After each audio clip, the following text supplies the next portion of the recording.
Hey, loves, it's your girl Mariah Sincere, and I'm back with another bomb live. I know it's been a few days since I've been on. Honestly and truly, I've just been super busy trying to readjust my life and my schedule, but I'm back, and we here to actually talk about a subject that's going to be a little bit touchy for me.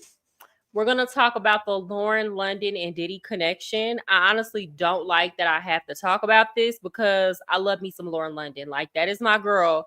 There are a couple people that y'all can never make me hate, and that's Megan Good and Lauren London, period. And Drea Michelle, y'all can never make me hate her, even though I've had my criticisms of her. Okay. So yeah, we're gonna talk about that. Capricorn Clark took the stand. So I'm actually gonna like review what a couple people had to say about it. Because like y'all know there's been really mixed reactions about this Diddy case. Like I feel like you got two different kind of people that are in the courtroom.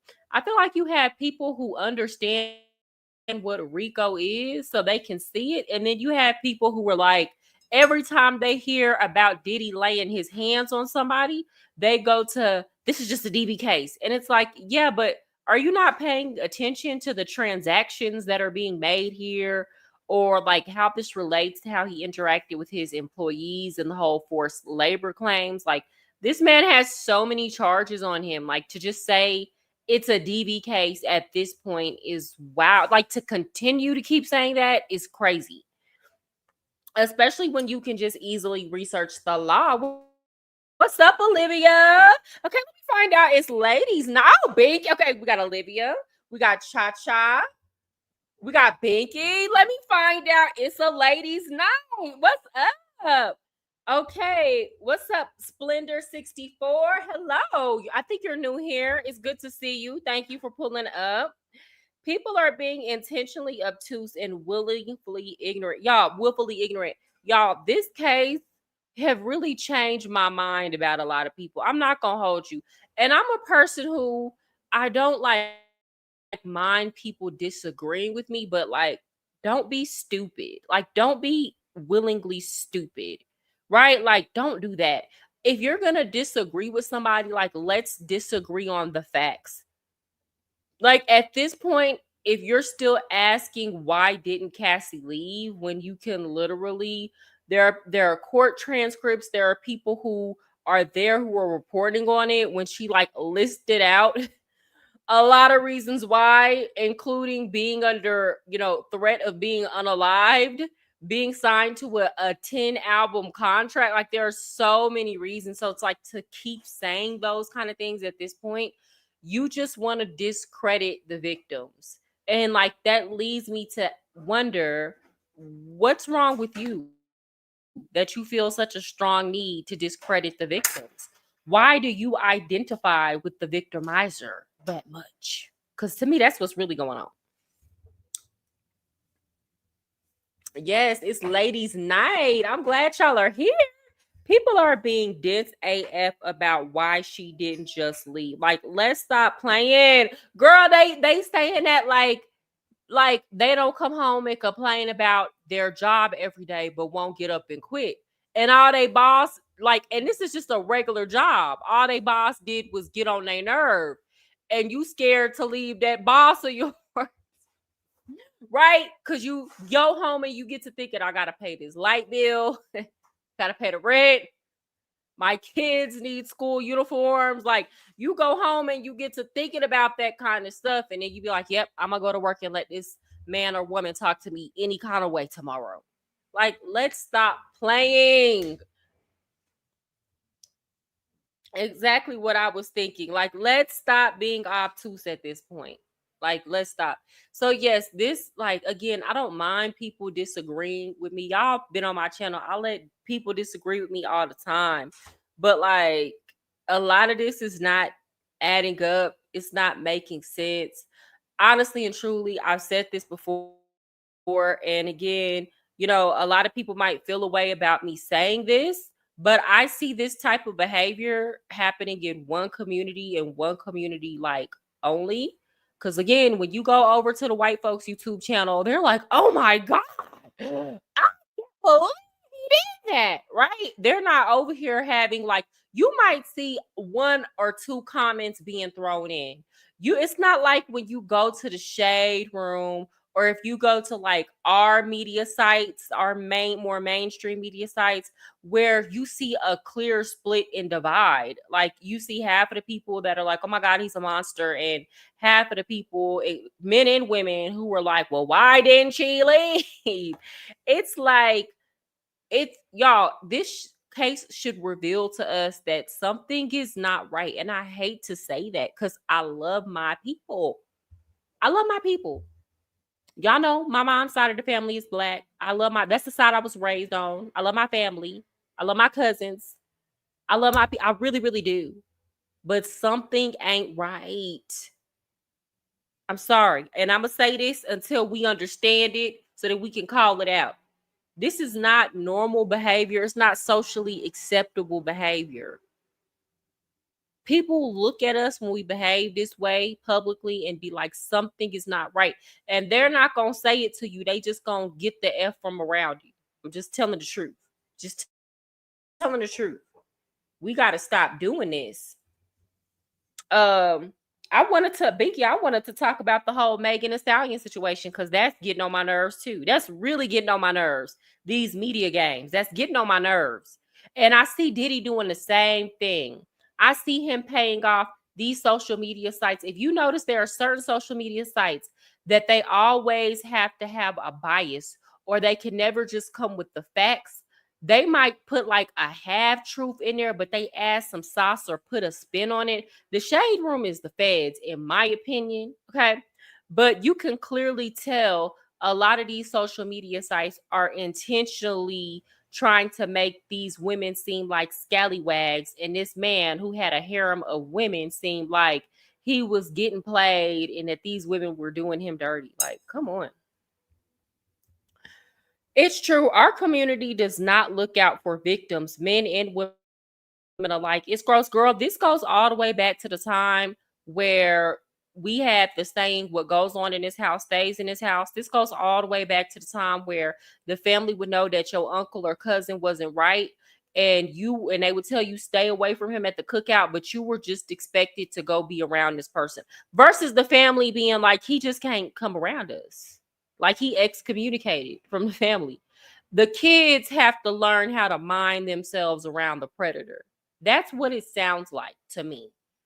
And let's be very clear, women facilitate this. I'm going to put more of the responsibility on the women, honestly and truly, because the women are the ones who tell the young girls be quiet. The women are the young girls the women are the ones who uh shamed us into silence as we were growing up. The women were the ones who we were afraid to tell that the predator was preying because we were afraid of how the woman was going to react. So, like, this is not just on the men. Something is not right at all, like on both sides. And there is a good amount of us who aren't going. And I'm happy. I applaud it. And I applaud everybody who is speaking up and challenging these people. But it's enough to just make us look terrible. I ain't even gonna hold you. Girl, you saw we had a heated exchange about Megan last week. Girl, yeah, I seen that. And y'all know what you to me, that whole Megan situation, it looks like social media games. That's what it looked like to me. And I was with you when you were like, they trying this in a court of public opinion. Go try it in the actual courtroom. But here's the thing: when you're dealing with people who only care about what is being said on social media, they don't care about court transcripts. They don't care about what the people who were actually there in court had to say. They don't care about the testimony. They just get on this internet and get to talking when you could easily go find whatever information you're looking for.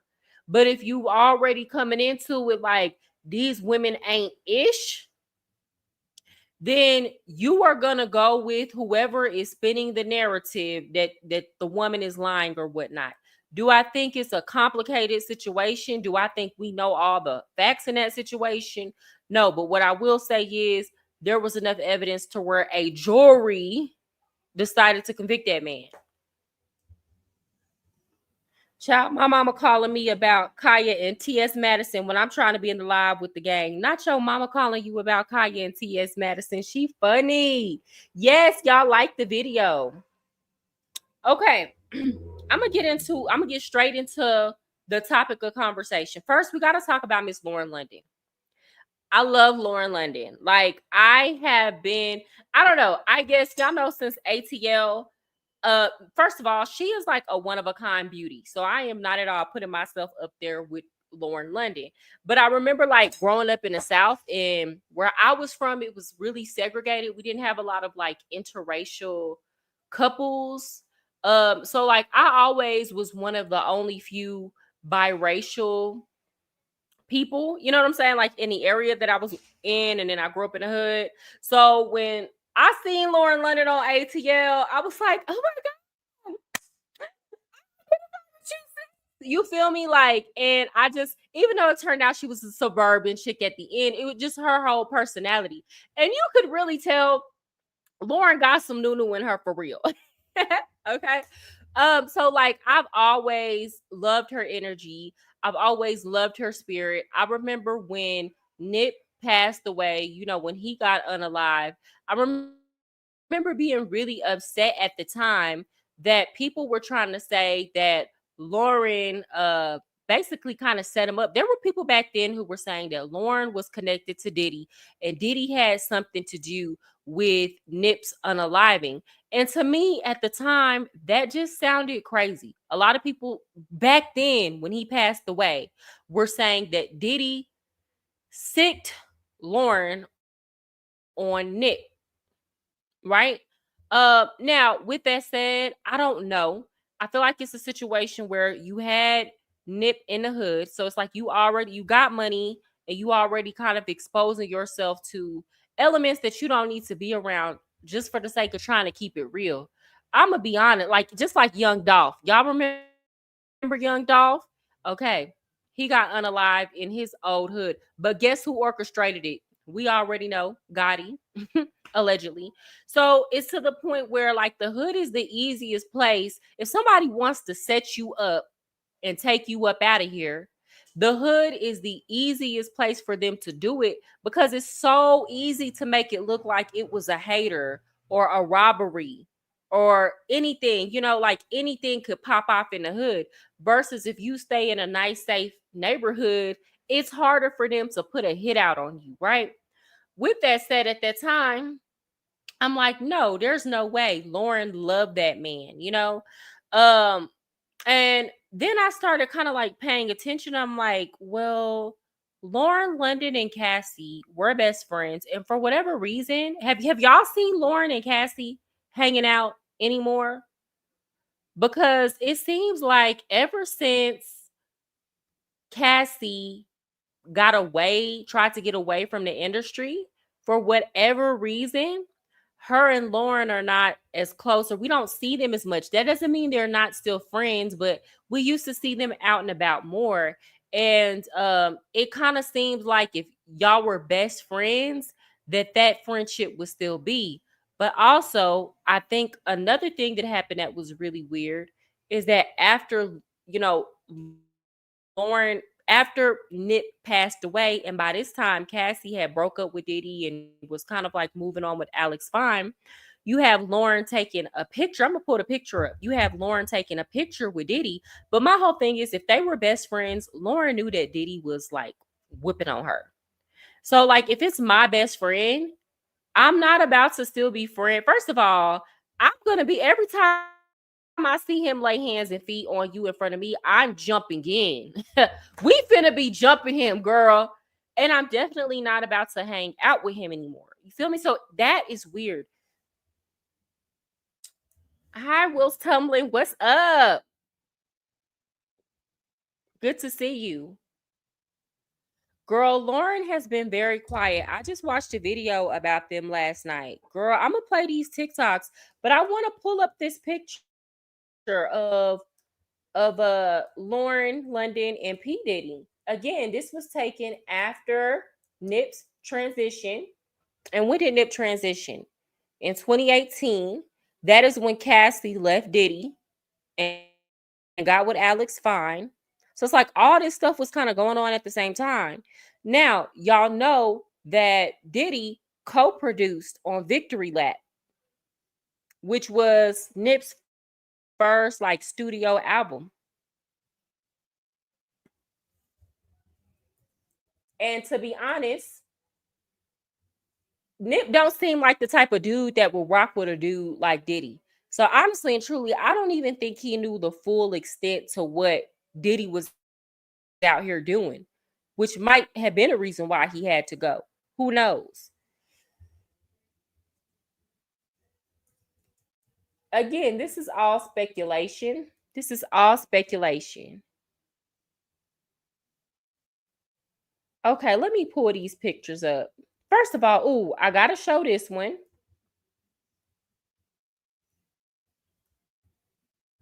This is on page 6. So this was before he died. I'm trying to start cleaning up my language, y'all, because I'm so close to getting my stuff monetized. And I got to do better. What up, Jamal? Okay. So y'all see this picture with Lauren London, Diddy, and Nip. Now, who's the one who looked like they go with Lauren in this picture? Y'all tell me what this looked like to y'all.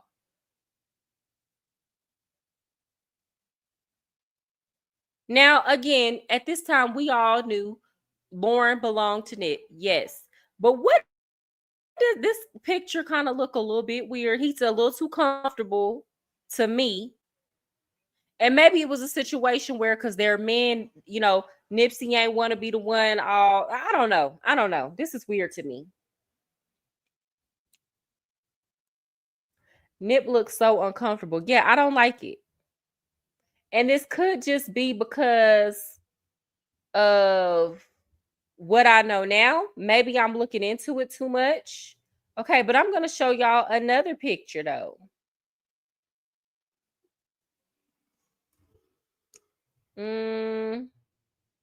So this is a picture of them. Okay, hold on. Give me 1 second.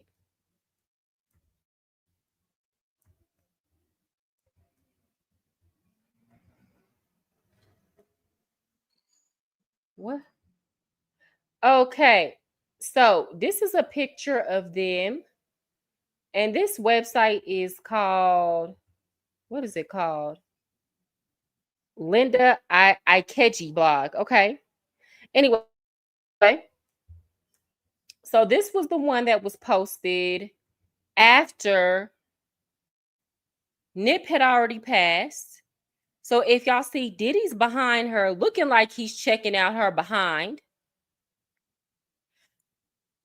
Cassie and Lauren are supposed to be best friends, and she's taking these glamour shots with the man that is whooping your best friend's behind. Lauren has been awfully quiet. Now, if y'all didn't know, Lauren used to be a Sean John girl, Sean John model with Cassie. Let me pull up the receipts.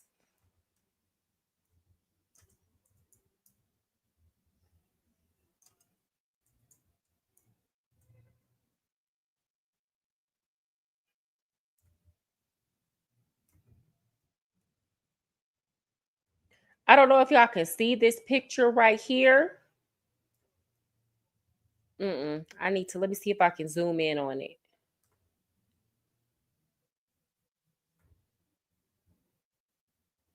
Oh, can y'all see? Let me find something better. Here they go.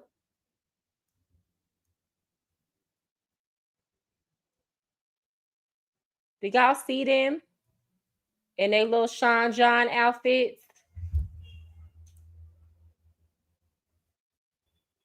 Very cute. Two very cute girls. Oh, never mind. Y'all can't see them. Hold on.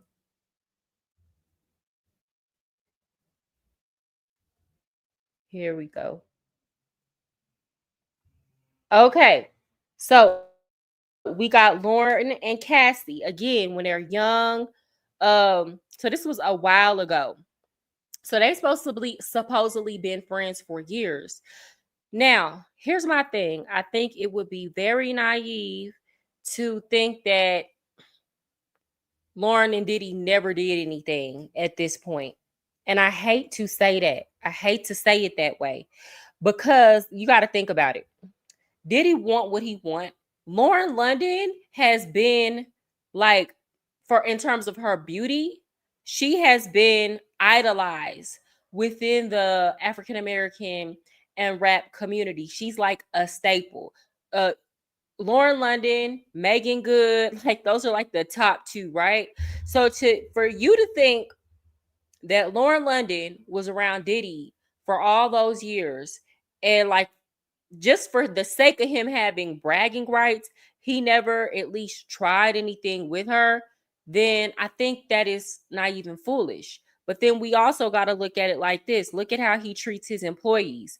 At one point, Lauren London was definitely an employee. At one point, she was eating off of Diddy. And when you think about Lauren London's career, like she's had an okay career. She hasn't had a career that can sustain a celebrity lifestyle. Y'all got to think about it like this. Y'all remember when who was that came out and said that Drea Michelle, they walked in, Lil Rob. Was that Lil Rob who walked in and said he walked in on Drea Michelle giving Diddy a hand job? Y'all gotta think of Diddy as the guy like this. A lot of the times we think these IG models or these D-list actresses have enough money to sustain their lifestyle, but clearly they don't. That's why you be having people like Taraji walking around here crying. And that's no shade that I'm not saying that to be mean or ugly. I'm just saying, you like, to us regular people, if we see that they're making a few $1,000,000 a year, that seems like a lot of money, but they spend a lot of money just to keep up appearances.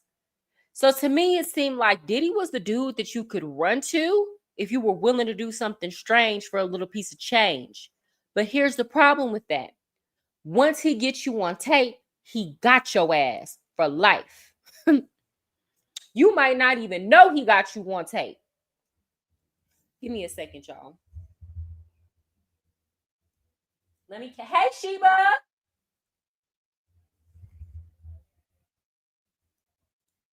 Hey, what up, Sultry? It's good to see you, sis. Chest to chest body language. Yeah, yeah. It's given like I hit that before.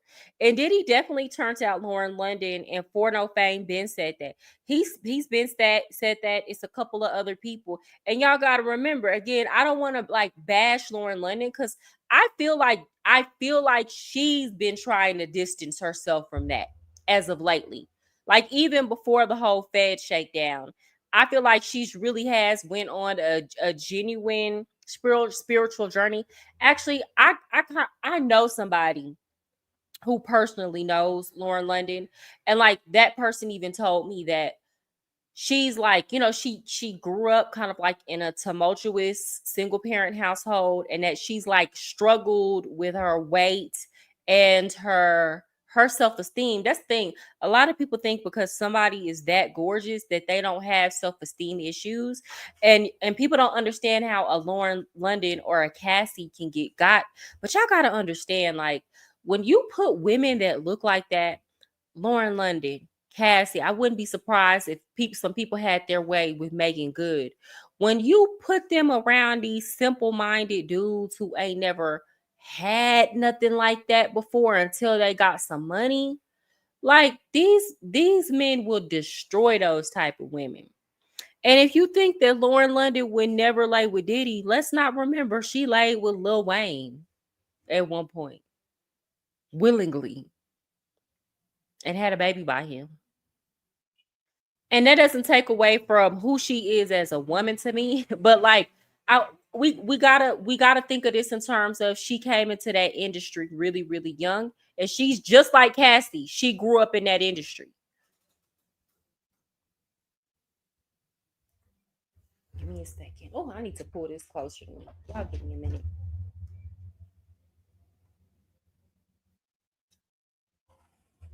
Sanjam model sounds about right. Yes. And again, we're going to listen to what Capricorn Clark had to say.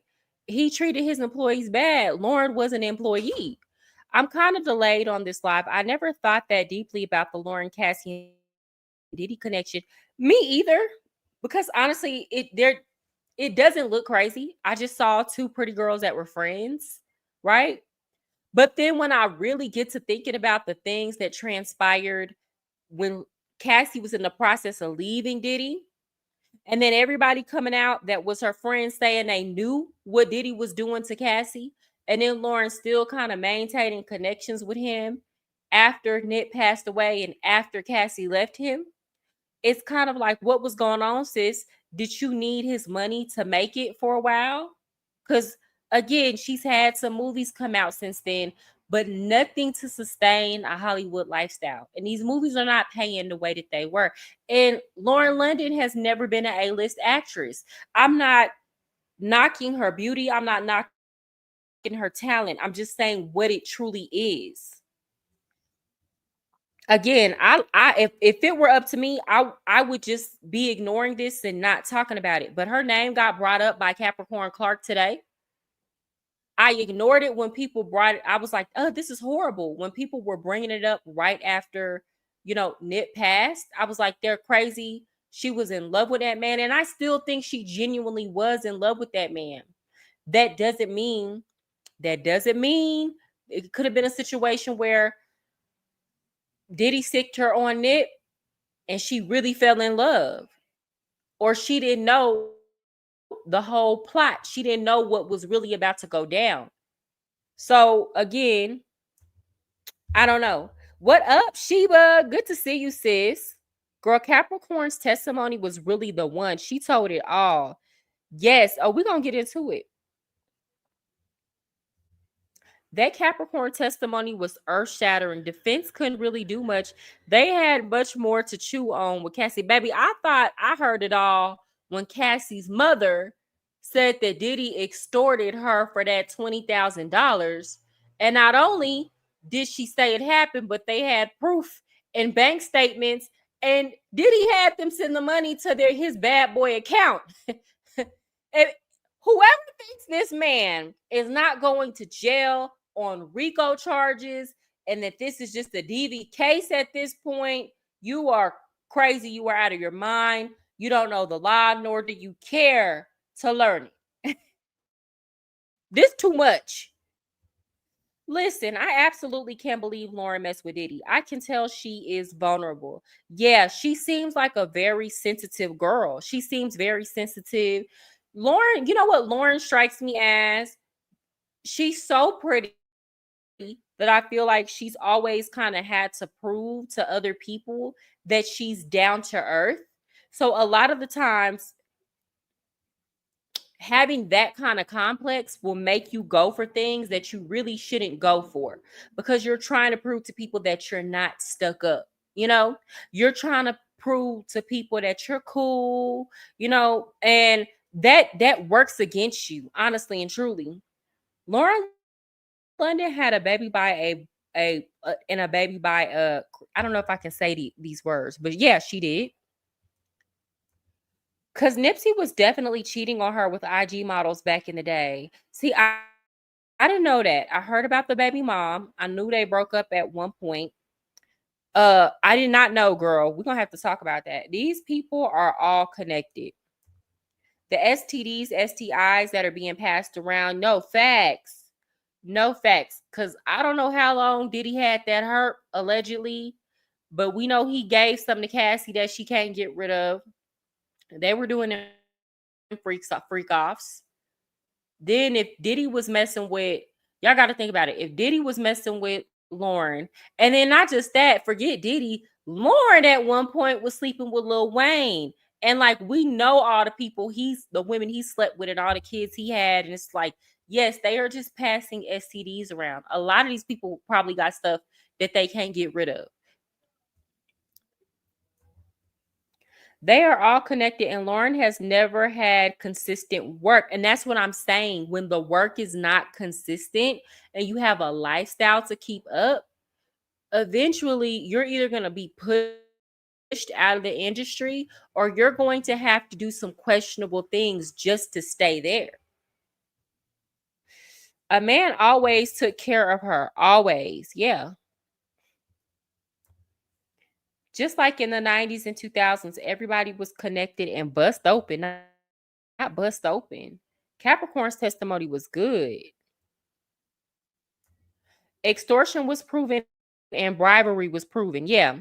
Only way I see Diddy getting off of this case is like if he does something like threaten or bribe, if he can threaten or bribe just one, he just needs one juror, right? But that's risky business. That's risky. Now he probably don't mind taking a risk because he's like everything is on the line. It's more risky for the juror to engage in that kind of behavior.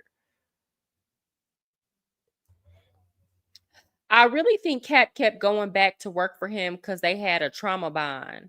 Yeah, I mean, it's not, yeah, it's that. It's like if you work in the industry and you know where you can go make a dollar, you're going to go back to where you can get some guaranteed funds. The feds don't even need the arson anymore. Yeah, I mean, and we still got weeks left. We still got what, at least 4 or 5 more weeks left on this trial. OMG, why can't women just be industry hosts and clout mamas? Like, come on. I mean, it's because here's the thing, Jamal, it's not just the women. It's not just the women. See, we're kind of forced to talk about the women in this case because these are the ones who are coming forward, right? Like the industry famous people. But Diddy done had his way with these men. No, don't get it twisted. It's a lot of men that when they need a check, a lot of well-known, respected men that's been in the rap industry for a long time that Diddy got some tapes on. It's a lot of men that gotta run the Diddy when they need a check and they gotta do something for daddy. You get what I'm trying to say, Jamal? So like that's just what come with the industry. So if you feel like they industry hoes and clout chasers, that's I mean, you have every right to feel that way. But it's not just them. It's not just the women. It's the men too. These men are industry hoes and clout chasers. So if we're gonna call the women that, we gotta call the men that. Because they gotta run the daddy to keep them checks coming in. The rap game ain't been the same since Diddy went to jail. Okay, y'all heard what Bow Wow said. He said it ain't fun no more since Diddy went to jail.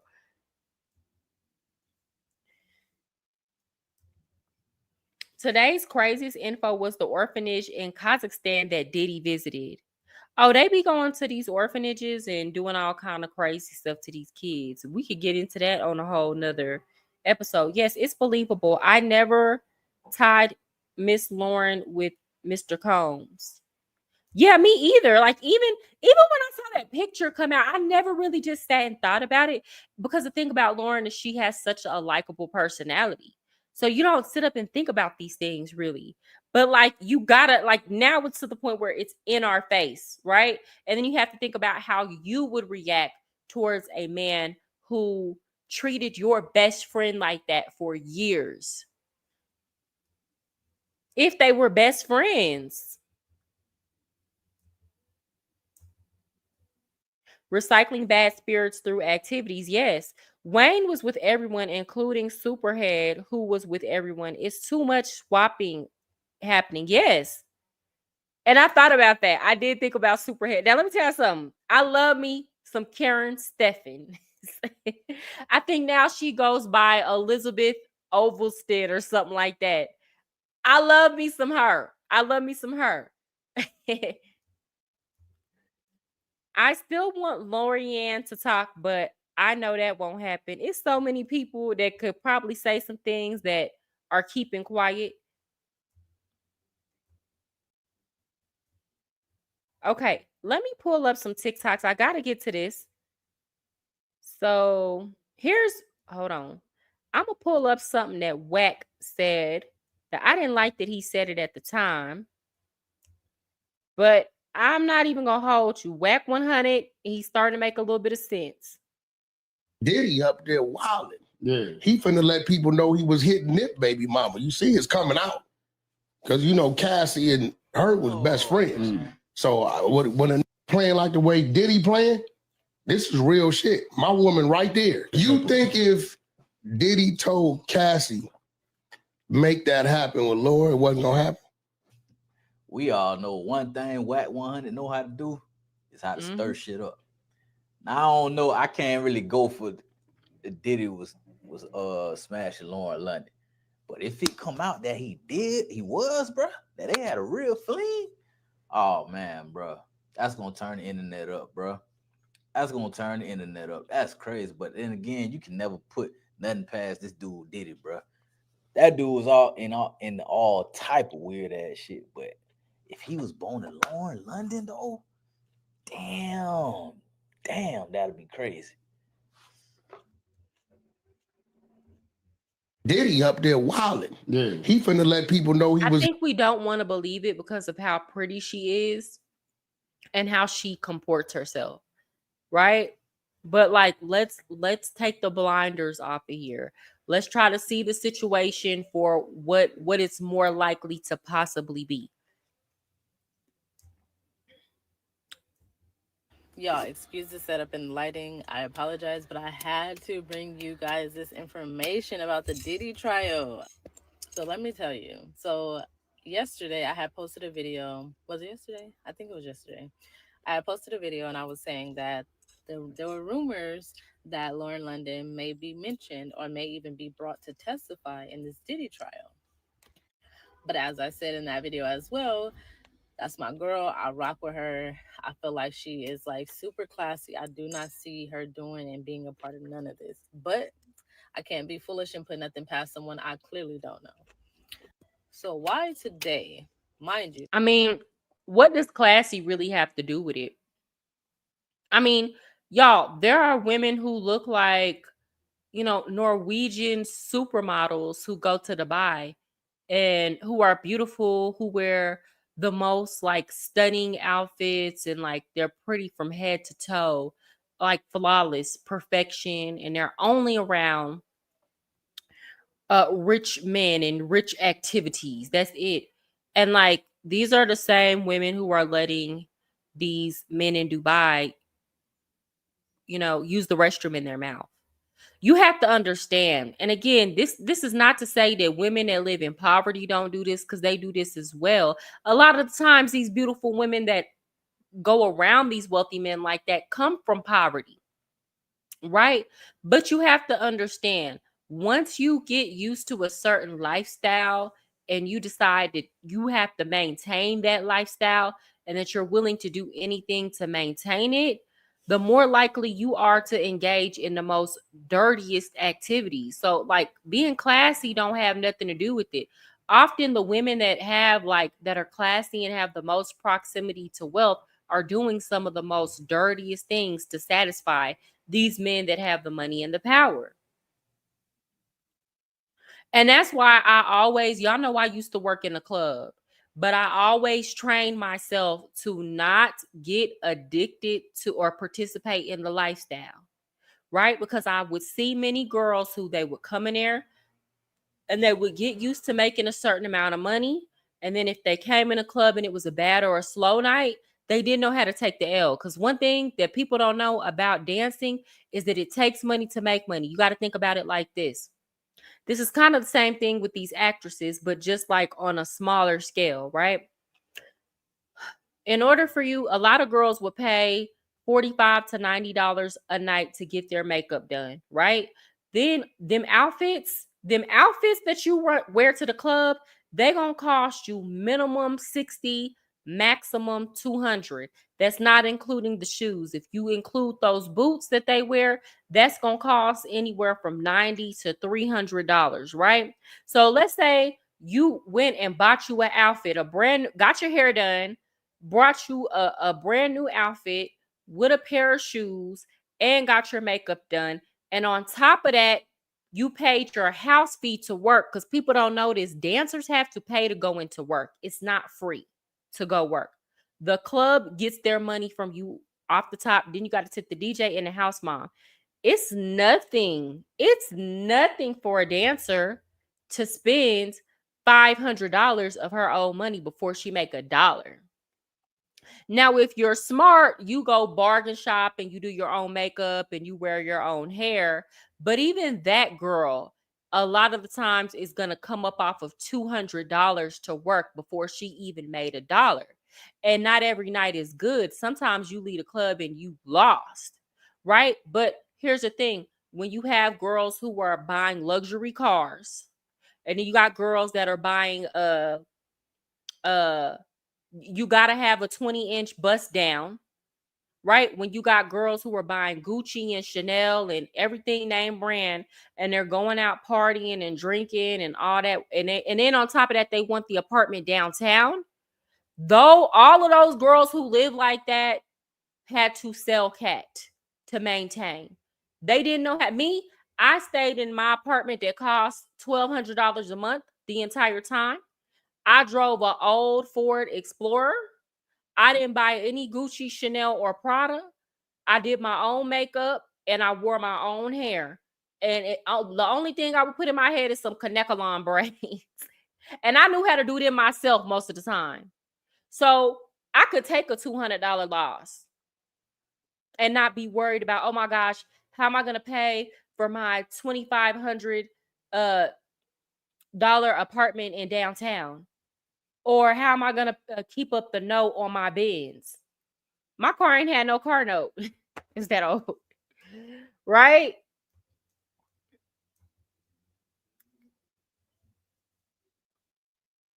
We know all the, hold on. Give me a second, y'all. I might have to switch my connection. Tatiana.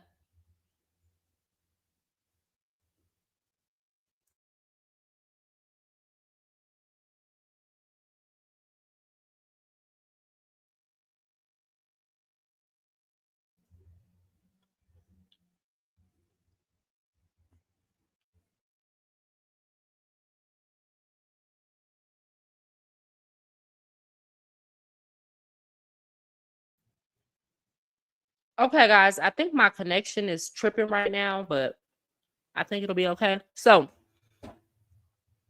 we know all the men, but it seems like the women who get around, you never want to call in hoes. Jamal, I don't call the men hoes either. I don't call none of it. Like, I don't call the men hoes either. And that's what I'm trying to say. Like, you want me to call the women hoes, industry hoes. I don't call the men hoes either. Do y'all hear me sit up and say these men that were messing with Diddy are hoes? I never say that. So, like, I'm not going to do it with the women. Now, if they do something wrong to, like, for example, when Fabulous beat up Emily, yeah, I'm calling that out. But, like, I don't look down on Fabulous if he had to go give it up to Diddy to stay on. The same people you see on your way up, you see on your way down. Diddy treated a lot of people badly. Yes, he did.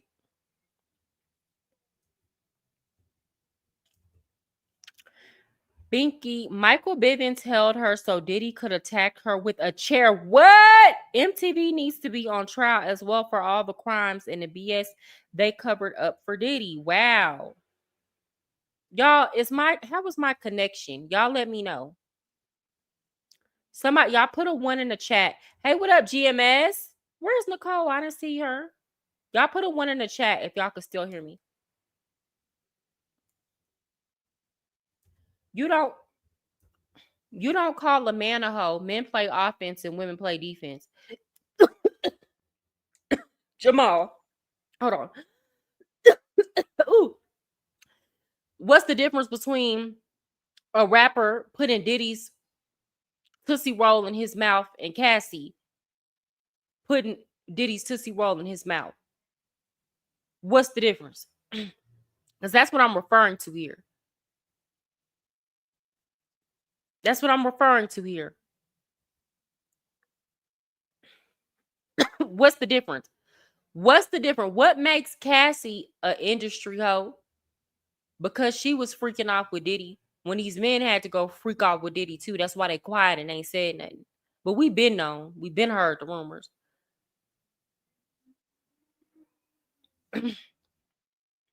Girl, yes, that little gummy bear he got, that little gummy worm. Baby oil. Hold on.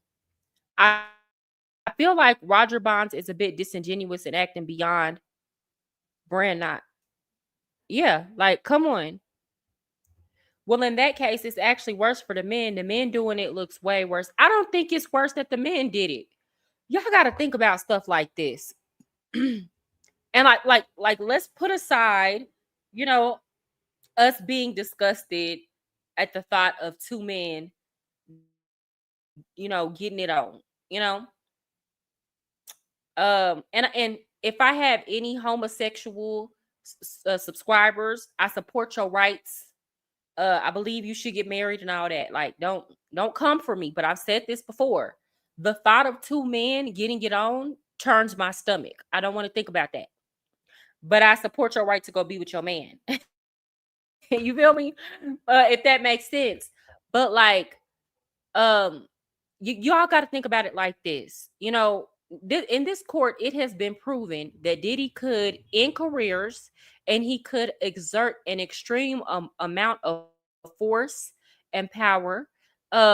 It's been said that he was threatening people's lives. We know he got tapes on people, extortion. So I don't give the men who participated in any sexual activity with Diddy any more like any less of a pass than I would give the women.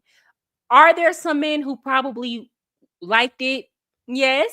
But again, I'm never gonna forget when Diddy told Fabulous we need to party, and Fabulous was like, "Well, I had party with you," and he was like, "Nah, but we ain't partied." And Fabulous was like, You know what I'm saying? Like, I will never forget how violated that man looked. But it's to the point where you from New York, you in the industry, this is how y'all eat. And I ain't saying they did nothing. This is all alleged. I wonder if they will call Gene Dale. I don't think they will, because the prosecution said that they like intentionally tried to avoid putting people on the stand who have been doing too much talking in the media. That's why Aubrey's probably not going to testify. Before this whole case, women were saying Diddy is packing. So which one is it? I never said that. I don't know. I never heard that. Did y'all hear that?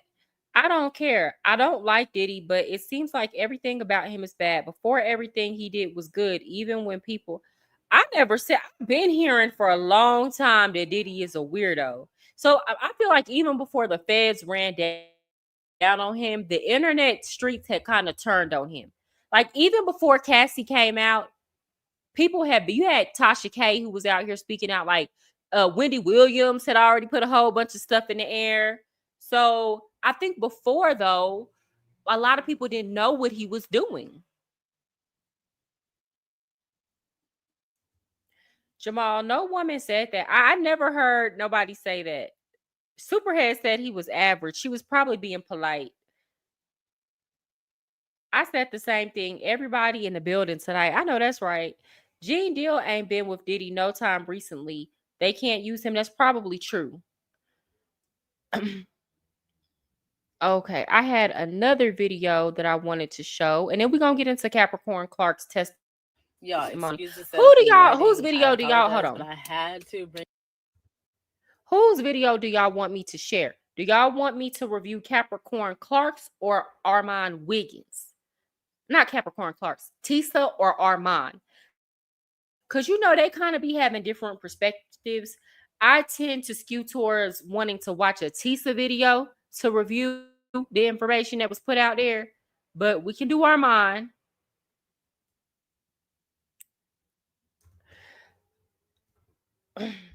We knew he was crazy when he coerced the Making a Band member to walk for cheesecake for a record deal.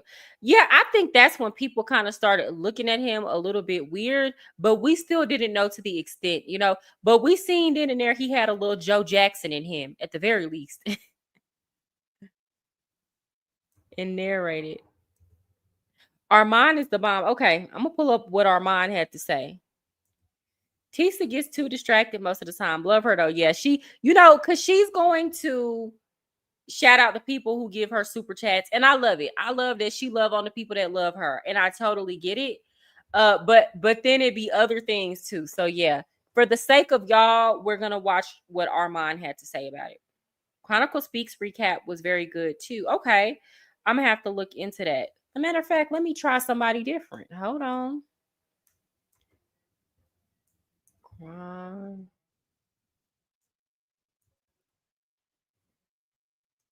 Speaks.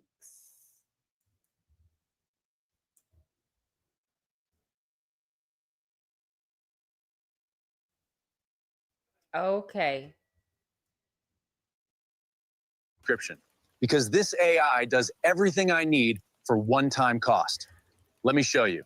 Okay, I will link this video, but this is Chronicle Speak. So again, I'm just going to give my reaction to some of the information that came out and what I think. I will link this video after the live. Now, I'm not one to gossip, but I will bring you the tea. Welcome to Chronicle Speaks. Please, I don't have any time for any gossip now. Eh? Yes. So today marks day 10 of the federal trial against Sean Diddy Combs. And after a long holiday weekend, court is officially back in session. Now the heat is turning up. Diddy's former assistant Caricorn Clark is set to testify today. And I'm telling you right now, her testimony is absolutely explosive. Before we get into that, let's recap what went down on trial day number 9 to get you all caught up. Now, we started the day with continued testimony from George Kaplan, Diddy's former assistant who was granted immunity. Now, Kaplan testified that Diddy physically assaulted Cassie on a private jet and that he was instructed to get creams to hide her bruises on her face. He also claimed Diddy's girlfriend Gina was assaulted with green apples by Diddy. Kaplan ultimately left the company because he said he was tired of covering up things that he knew were wrong. Then we heard from Kid Cudi, who spoke about his brief relationship with Cassie. He recalled her calling him one night panicked after Diddy found out about them. Cudi said he rushed her to a hotel, but later got a disturbing call from Caricorn Clark saying Diddy and an associate had broken into Cudi's home. According to Cudi, Diddy went through his home, opened up his Christmas gifts, terrorized his dog, and left before the police arrived. And of course, there was the infamous moment. You know what? I don't understand why Kid Cudi didn't whoop Diddy ass. Because, baby, let me tell you something. Alex Fine would never. Okay, let me continue. Where a Molotov cocktail was thrown into Cudi's car, causing it to explode. After that, he says he backed away from Cassie for good. Now, we also heard from Mila Morales, who was Cassie. Good night, Cha-Cha. Thank you for pulling up, girl. We know you be working hard. Yeah. If I was Kid Cudi, I would have been so mad. Just in the heat of the moment. You broke into my house. You locked my dog. When I would have seen Diddy, I would have whooped his ass. And it's not like he untouchable. J. Cole whooped his ass. J. Cole laid hands on Diddy, okay? I would have beat his ass as soon as I see him. Can't be. He a punk. Cause how you let he a punk. Cause baby, no, you did what? You broke in my house.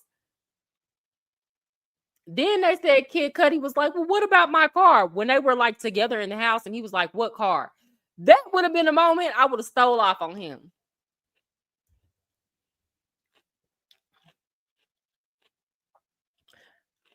Diddy is one of the most powerful men in the industry that would be like putting hands on Quincy Jones mixed with Jay Prince. Okay, well, I can see your perspective. And again, that kind of goes back to me saying on the other live that Alex Fine, like his bag couldn't get stopped by Diddy because Alex Fine was a celebrity trainer, right?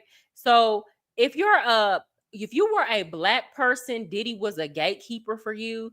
But if you're somebody who's working on A-list movie sets, those people don't care about what Diddy have to say. He don't have no pull over there. J. Cole is backed by Jay-Z. Yeah, well, and then at that time, he didn't even know it was Diddy he was fighting. I think he just was like, it's on go time. Cassie's makeup artist, who described seeing visible bruises on Cassie's face, bruises that she says were caused by Diddy because she actually was there to witness one. Now, defense came at her hard, pointing out that she had done paid-for interviews discussing the incident. Then there was Frederick Zamur, a hotel manager who testified about some of Diddy's strange requests, like keeping the room at exactly 75 degrees and misting air freshener down the hallways to cover up bizarre smells. Finally, we got testimony from HSI agent Josh Croft, who testified about extracting data from Cassie's laptop, but his appearance was pretty uneventful. Before wrapping up the day, prosecutors left us with a... I'm sorry, but y'all know them hotel rooms was funky because they said they would find all type of bodily fluids. And if Diddy was a person that liked to see back indoor action, I know that room was funky. I don't see how people do that.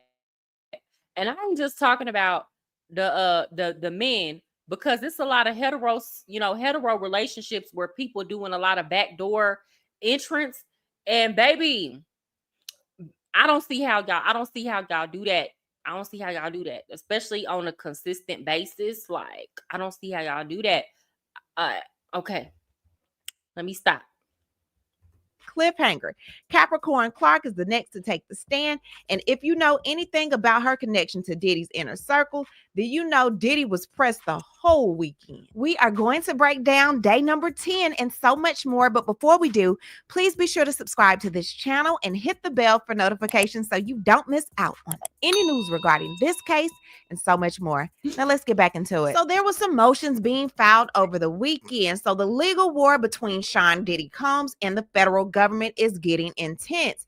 His defense team is fighting to show photos and videos of Cassie looking happy and working on her career, claiming it proves that she wasn't trafficked or controlled. Now they're also trying to strike damning testimony like kids. You know what? AP brought this up on 3G's channel a couple weeks ago. And he was like, well, didn't we see pictures of them looking happy? And I had to explain to him, those are just moments. Like, that's for the press. And here's the thing. A monster is not a monster 24/7. I'm pretty sure Cassie had times where Diddy actually was nice to her, or he laughed, or he made her smile. That doesn't negate all the other stuff he put her through. And I don't know why, like, and it's a little bit triggering for me, because I remember I broke up with somebody who, like, this trial, some of the stuff that I'm hearing and some of the stuff that he did is very much reminiscent of a situation I went through. And I'm like, hold on now. I ain't never been, like, I wasn't trafficked or did no freak offs or nothing like that. I'm just talking about the dynamic of being in a relationship with somebody who can't keep their hands to themselves and wants to tear you down and is toxic. And I remember, I remember him saying things like, nobody will believe you because, oh, we look happy in these pictures. And here's the thing, they notice. They know that all they have to do is prove that you like them even a little bit, and nobody's going to believe you. I remember even when we broke up, like, finally, like, when I was, like, done with him, got away from him, like, for good, he was like, you're saying that the relationship was just so bad and all I remember was the good times. And it's like, yeah, because you weren't on the receiving end of the things that you did, right? For you, it was nothing but good times, right? Because you had somebody to take your anger out on, and then you also had somebody to actually have genuinely good moments with. But like for me, I don't even think about the good times because the bad times were so bad. It trumps all that.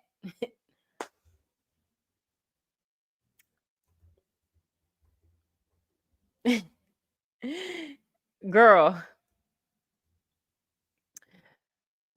do that all the time after a weekend of hard partying. Yeah.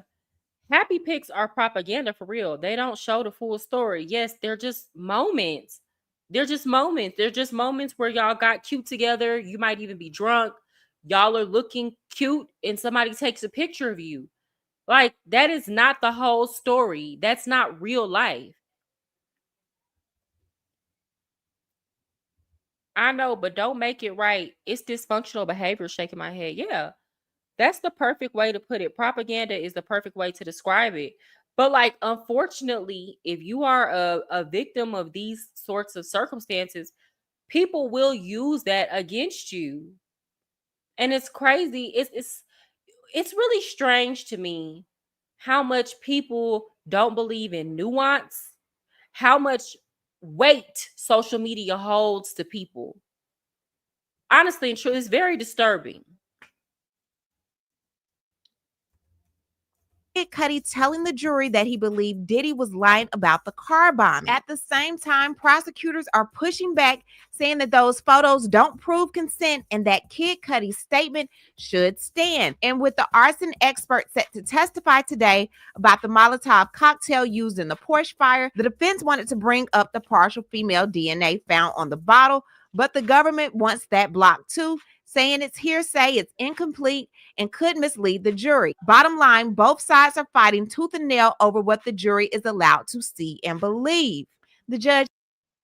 Does Spanish sound like it's on fast forward? You know some words, but when a native Spanish speaker starts talking, says, I see you burned the midnight oil over the weekend. What about the DNA question? Prosecutor says investigator Jimenez's knowledge of his is extremely limited. Judge says, but didn't he ask the serologist if any DNA test was done? But not the details. Yes, there was a particular profile from the glass bottle in the car, but investigator Jimenez does not know what that means. But there, judge says, you don't object to the report coming in, only what Mr. Ignifilo will ask. She says, we do not object to the report coming in. Ignifilo says he got the results back. If the DNA came back with Sean Combs' DNA, this investigation would have gone in a different direction, but it was consistent with a female contributor. Judge says, so it's not whether the results were accurate, only the impact. Judge says, I'm going to overrule the objection, but I'll hear you at sidebar after the direct. Prosecutor says this DNA issue can mislead the jury. Ignifilo says we could prove this up through the serologist. This is fair game for this witness. Judge says for now, the objection is overruled. Judge says, what about the summary charts? When are they being offered? Prosecution says some early next week, others along with our second to last witness before we rest our case. Judge says bringing in bank and phone records and text is okay, but some text threads are already in. Prosecutor says the summary charts will save time, as they did in the ex-Senator Bob Menendez case. Judge says that leaves us with the objection to Dr. Hughes. Is the U.S. going to respond? Prosecutor says yes.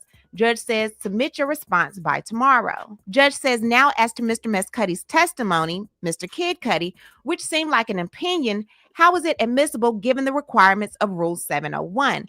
Prosecutor said, we like to look at the cases submitted by the defendant, then put it in a letter. Judge says, okay, bring in the jury. The jury is now entering. Judge says, welcome back. Call your next witness. The government calls Caricorn Clark. Where did you grow up? Born in San Francisco, moved to LA, worked for Def Jam, then Death Row Records, a late 90s gangster rap label. What was your relation to Suge Knight? He is the father of my friend's child. Then you work for Sean Combs? Yes. He's over there in the blue sweater. I worked for him in 2000. Who was her friend? Is she friends with Miss Chalet? Or does he have another baby mama? Y'all tell me now. Y'all remember people were saying that Caricorn Clark and Lauren London were sisters, but they're not. I think people were saying that because they both light skinned. 2004 to 2012. Were you kidnapped? Yes. So, Miss Clark, where did you first meet Mr. Combs? When I moved to NYC in 2002, we were super platonic friends. A headhunter said I should work for him as a personal assistant. I did until 2006. Your duties? Shadow him from Wake Up. Then what? Head of women's for Sean John. How long? A year. Then global brand director for Sean Combs. Name and likeness due diligence to grow the brand. Then I was terminated until 2016 for Cassie Ventura. Did you work in this building? A photo of Bad Boy Records office is being shown. Yes, we moved there in 2005. Your first day, where did Mr. Okay, let Combs me tell take y'all something. If you work for a narcissist and you quit or they fire you, never go back. It never ends well. I real life worked for a female version of P. Diddy without all the weird smeck stuff, but just like the ego and power trip and money stuff and bribing people and all kind of crazy fraud and scamming and things like that. And like when I tell you I quit working for her, she convinced me to come back and work for her. So I did. And yeah, it just did not end well. The second time around, it ended up in us fighting. It ended in a fight on an island. We were in St. Thomas. And I'm like, I gotta whoop my boss's ass today because no, ma'am. So don't do it. They're just gonna treat you terribly the second time around. Thank you. Central Park after dark, along with Uncle Polly. He looked like a linebacker. Does this photo look like him? No, he doesn't have on the blackout shades he wore all the time. What did Mr. Combs tell you in the park? That since I worked for Suge Knight, if anything happened, he might have to unalive me. Objection, says defense. Judge says overruled. Proceed. How did you take it? Seriously, it had gravitas. How did you react? I said I didn't have anything to do with that stuff. Objection, says defense. Sustained. Mr. Steiner, prosecutor says, what was Paulie's role? All aspects of Mr. Combs' movement to keep him safe. There was also D-Rock, Roger Bronze, and Ruben. Who's D-Rock? A good friend of Biggie Smalls, running back type body. Did you ever observe Mr. Combs with a gun? Yes, in my home. And did he talk about it? He, Mr. Combs, told Chris Lighty he had a gun. He had a problem with 50 Cent. Were you ever accused of stealing? Yes, jury. It had been given to me. It was a loan. It went missing? Yes. So let's give some context to this situation. So Caricorn Clark was accused of theft in 2004, which was a couple of months after she started working for Sean Combs. Now, Clark was handed some diamond jewelry that was given to Combs on a loan from Jacob Arabo, also known in the hip-hop circles as Jacob the Jeweler. Continuing with Prosecutor Steiner. So what did you do? From Teterboro, I called 1440 and I want to say this too. You know, this whole rap game industry is nothing but propaganda. Okay, because you got these fake happy pics for relationships. And you're right, Jamal. Jay-Z and Beyonce are the poster children for choreographed happy pics.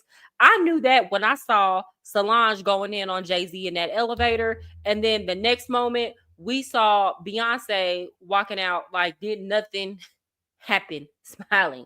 Okay. They are really the poster children for that. But then also, you know, rap was made to propagandize us into spending money that we don't have. You have all these rappers and NFL players who are renting jewelry or are getting jewelry on loans, this is what happened with Diddy and his jewelry going missing, and you know, this whole situation they're about to go into with Caricorn Clark. And it's like, this is not even his jewelry. You know, but if he put it on, you think he paid for it.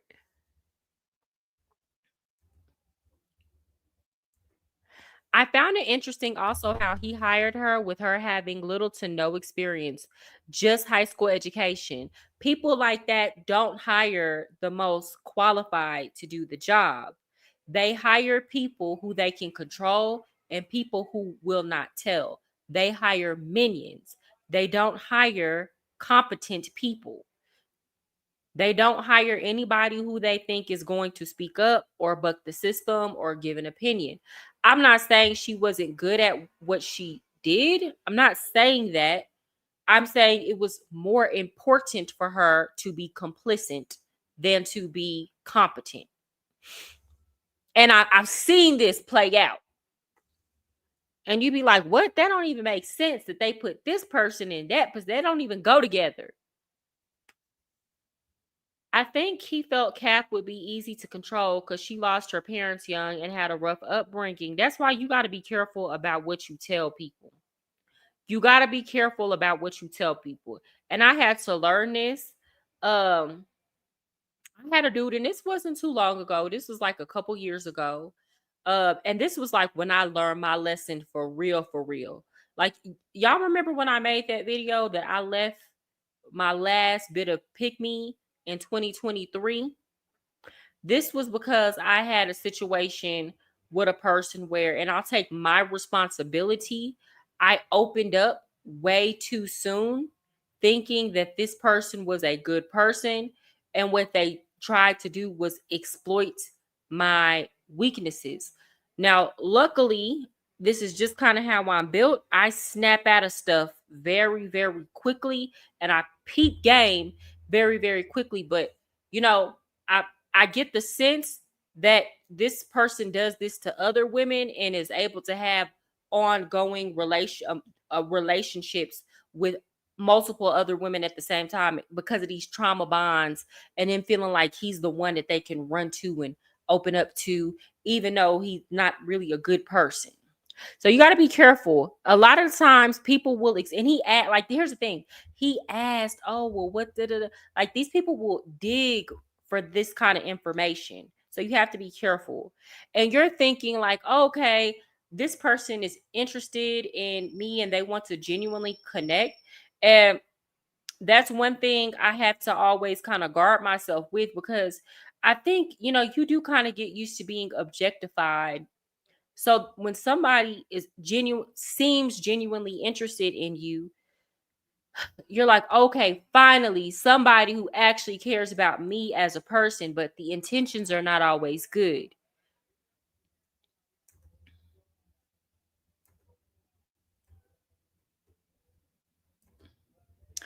That's a fact. I do not open up about my life like that because people will use it against you, especially men. Yeah, I think it's safer to open up when it's kind of like you gotta, if they're giving a little bit, you give a little bit, but still you got to watch people over time. I'm not saying it's never appropriate to open up to somebody. Just guard that information and like bits and pieces. People don't need to know every little thing about you. You know what I'm saying?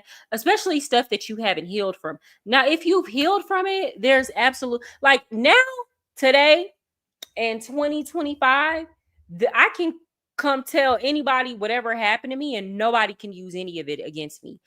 That situation helped me get to that point. You know what I'm saying? Like, I needed to go through that to where my heart would just be stone cold.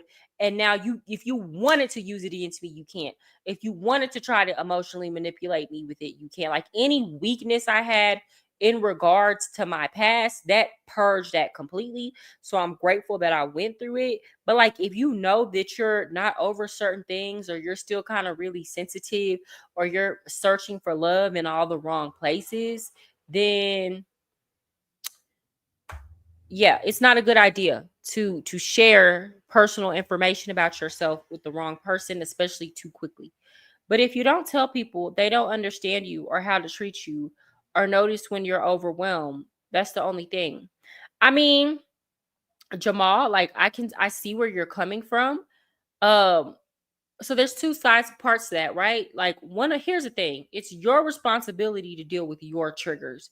And like, the older that you get, the more that you learn that. Like, I learned from that situation too. I had to change. Like, there are a lot of things about me that I had to change to where I don't have to explain to you I went through X, Y, and Z so that you can learn how to deal with my triggers. I just need to learn coping mechanisms for my triggers. Then it doesn't matter that I went through X, Y, and Z, right? But also, like, you do have people, there are genuine people out there that would never try to use that information against you. But it's kind of like those people are fewer and further in between than people who actually will take that information and try to use it to their advantage. So it's risky business. All I can say with that is use your discernment, honestly and truly. Listen to you and trust you. I don't trauma dump on people, and I don't like them to do it to me either. I will open up later down the line once trust is established. Yeah, I mean, and some things it's kind of like, let's establish some trust little by little. Honestly, at the beginning of a relationship, y'all should just be focused on fun. Period. Just focus on fun. You know, And when I say fun, good, wholesome fun. Just go focus on having fun, laughing, and building good memories. If you require me to trauma bond with you early on in the relationship, what that lets me know is that you have some things about you that you need me to be blinded to, right? You can't, you know what I'm saying? Like, you can't stand on you when you alone. You need to try to develop some type of toxic relationship with me really quickly because you think I will stay because of that. Now, I'm going to step every time, but a lot of people won't. Yeah, you're right. Some things should take you years to open up about. And told them to lock it down. What did Uncle Polly do? He questioned me for 3 hours. You went home to Queens? Yes. With Uncle Polly, he searched my house. Where did Uncle Polly take you? 1710 Broadway. It was dilapidated. It was being fixed up. But I didn't know that. Uncle Polly took me to the 6th floor. The door was locked behind us. There was a 6-foot folding table and a heavyset man. Can you describe him? 5 of me, 2 linebackers. He was chain smoking. Did Uncle Polly stay? No. 4 warning signs you are a witch by blood. This is why your birth date isn't random. There are 12 witch. Intermittently, he came back. What did the heavyset man say? I was there to take a lie detector test. What did he say would happen if you failed that lie detector test? That they would throw me in the East River. Objection, says Ignifilo. Can we have a sidebar? So they have a sidebar going on. Judge says, Miss Steiner, you may proceed. Miss Steiner says, what was his demeanor? Very serious. I was terrified. Did you want to be taking the test? No, I was afraid. How was the test? Wires on you and they asked questions. Did I steal? Did he tell you the results? He said to calm down, that he couldn't get a good reading and he might have to throw me in the East River. Anyone else in the building? Not to my knowledge. Could you leave? No, Paul said no. What did Paul say at the end? That he'd come back the next day to figure it out. We started again, another lie detector test in the same location all day. Were you free to leave? No. How long did this go on? 5 days. Did you tell anyone where you were? No, I was just trying to survive it. I worked under an NDA. Object.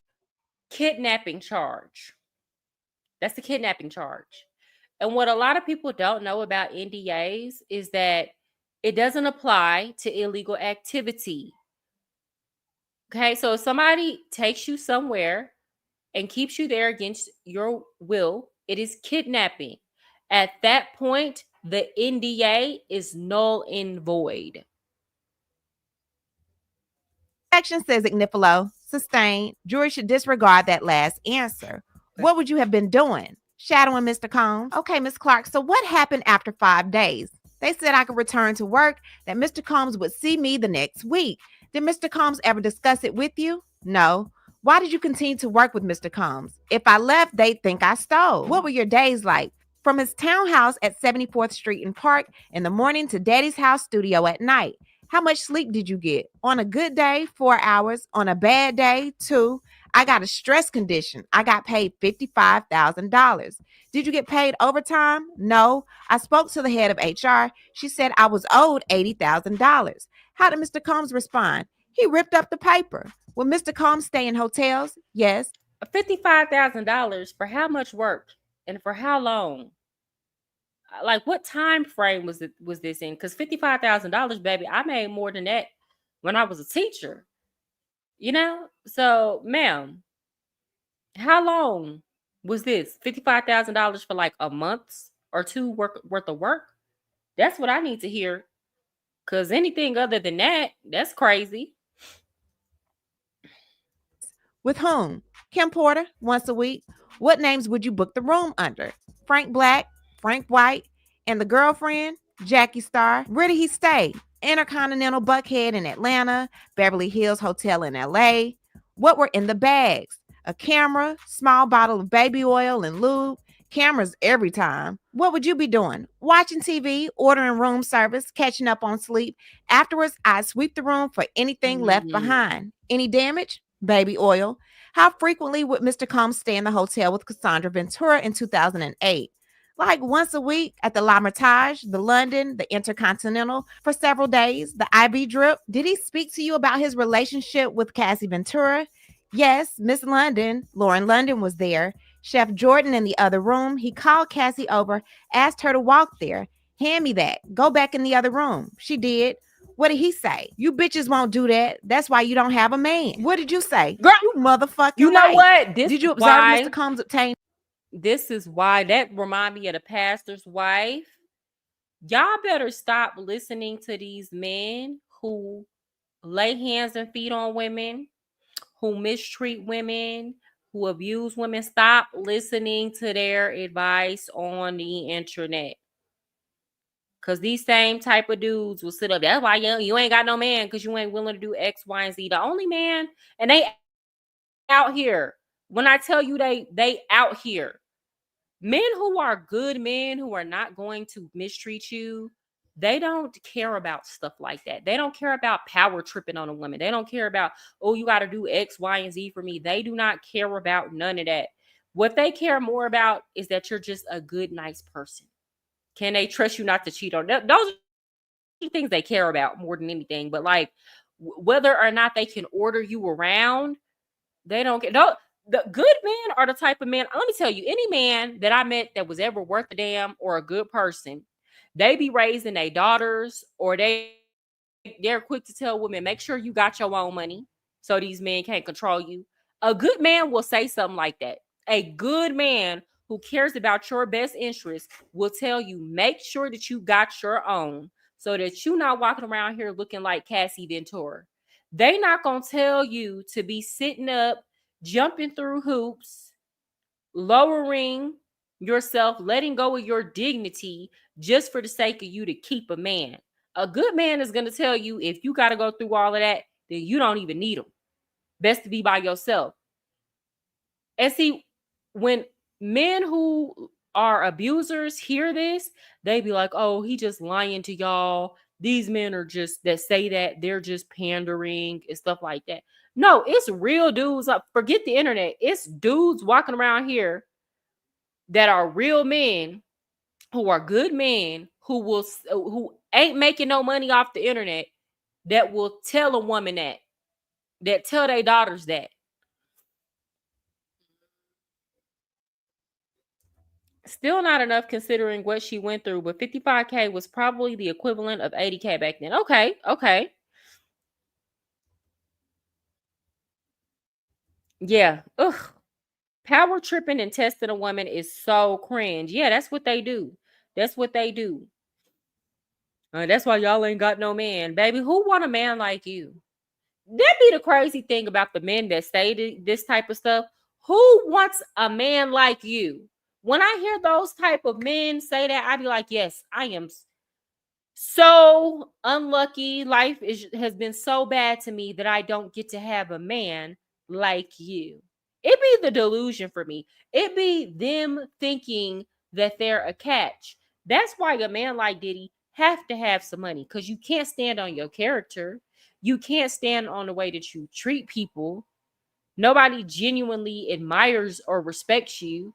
It's all based on fear and power tripping and their need to survive and money. But take all of that away, who would still be around you? These type of men know nobody. Nobody would be around you because you're evil. I've learned that even if you do everything they want you to do, they will still discard you and treat you messed up. Here's the crazy thing about it, Binky. When you got a man who is on a power trip, who wants you to wait on him hands and feet, the more you submit to him, the more he hates you, the more he dislikes you, the more he's disgusted by you. You don't earn any approval. It's kind of like a bully. Y'all ever seen a bully? Every time you give that bully your lunch money or you're quiet while they lay hands on you or roast you in front of everybody, every time you lay down and submit, they hate you more.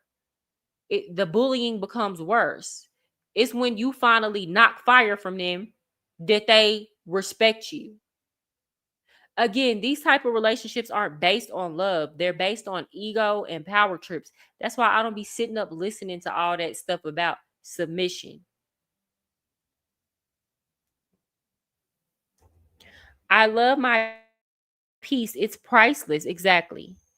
That's how I know Diddy was DL, because they are the main ones that talk like that. Yeah, I don't know real any man that I ever looked at and respected, right?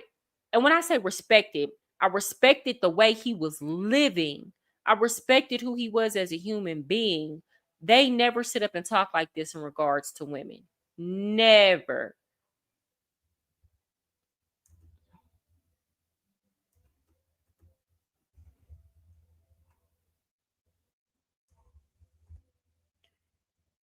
Okay. A lot of women are not good for men. And that's true. I can like that's true. It's a lot of trifling ones out here.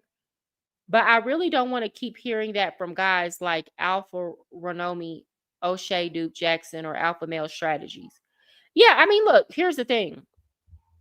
Men and women are not a monolith, right? So you certainly got your demographic of scallywags out here. I ain't even gonna hold you. You got a whole bunch of women that if they actually ran across a dude who was good and genuine, if they didn't want him, they would use him for all he got, or mistreat him, or think he's soft and go cheat on him. You know what I'm saying? So like, I'm not gonna deny that. They out here, they exist. Any man that thinks men are the prize, no matter how terrible and abusive they are, is DL. Oh yeah. Oh yeah. I mean, I agree with you. Because notice also how Diddy surrounded himself with weak men who never checked him. It's giving nature boy vibes. If you know, you know. Bad men and women are both like that. It's a form of bullying. You drop the link one day, I'll tell you the term I have for. Okay, put a pin in that, because I want people to come on, just not today, because I got to get to bed early. But like, that definitely needs to be a Saturday live or a Friday night live.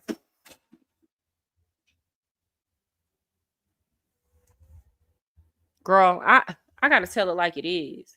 But you know, what's the thing is, I've listened to these men so long. I've like endured it for so long. I feel like I spent years listening to these toxic men, but they didn't know I'm just listening to you so that I can study you. I don't respect what you're talking about, right? But as a woman, a lot of times we don't want to hear the things that these men have to say, and they never get the full story out because we're too busy arguing with them.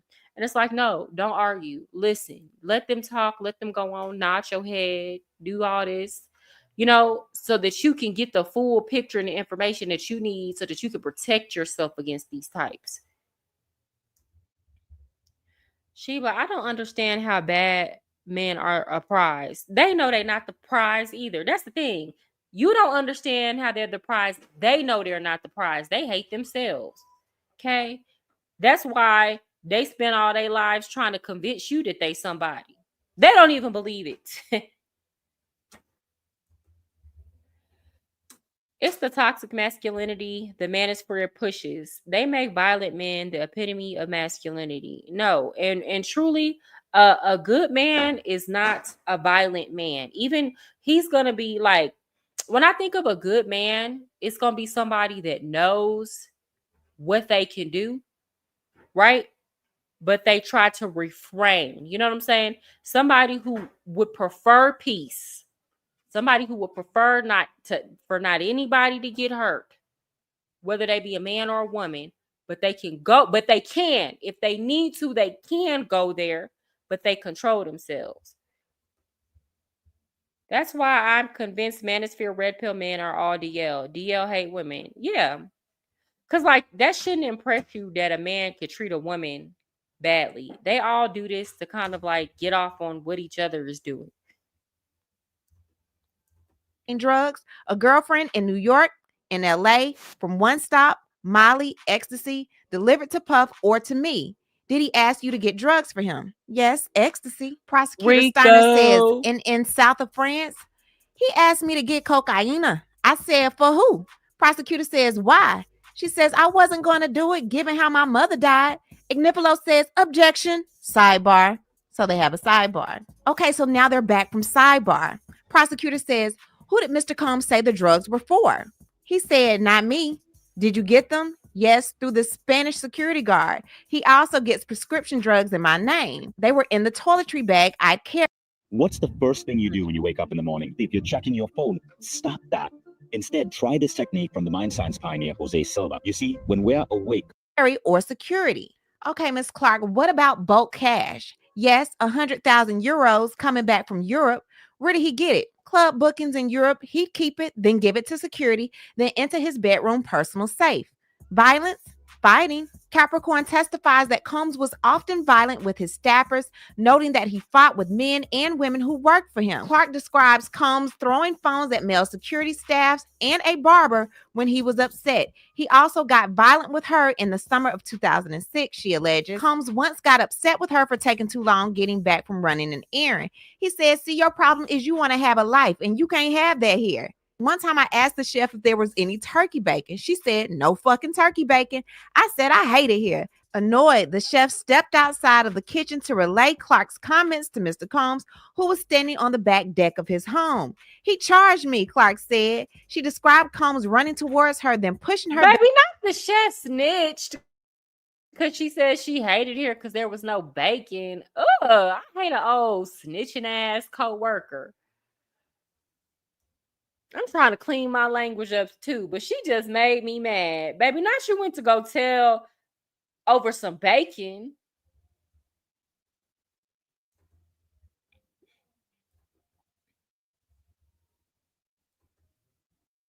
Right, hold on. Right, Mariah, and good men actually check abusive men. They sure will. Quick. That's why, let me tell you something. That's why bad men don't hang around good men. Bad men that are in poor character, they don't like being around men of good character. It makes them uncomfortable. It really does. I agree. Red pill men have JLDL type tendencies. They are worse than women with other women when it comes to policing another man's love life. They sure are. That's almost North Korea like in how he just ran to snitch to Diddy. Yeah. But I'm going back to what you said, Jamal, about how these men will try to compare to try to like comment on other men's love life. You know what? I find it hilarious how men say women keep women single, and they never talk about how men keep men single. Turn that light off. Go to sleep. Okay, time to go to sleep. Turn that off. I'm on live. Go to bed. Good night. You can? Yeah, go ahead and get it. That's fine. Go ahead. Yes, go. I said go ahead. I'm sorry, y'all. That's my daughter. I love you too. Good night. Anyway, what was I about to say? Men will, she got a kid. Are you gonna raise another man's kid? Right? I don't know if anybody's ever done that in a relationship with me, but I mean, I see them do it on the internet. I think in real life, people don't really care like that, you know. Or she slept with such and such, or she did this, or she did that, or she looked like this, or she looked like that. It don't never be in terms of like character, who you are as a person. Men be policing men on superficial stuff about a woman. For real, for real. Like most of the time, it don't even be about character flaws. It be about the dumbest stuff ever, right? At least a lot of the times when women try to police other women in relationships, it be stuff that be like major, like, girl, do you know he got a charge for hitting a woman? Or, like it be stuff like that. Girl, do you know that he slept with such and such and such, and that's your friend, or that's your cousin, or that's your, you know what I'm saying?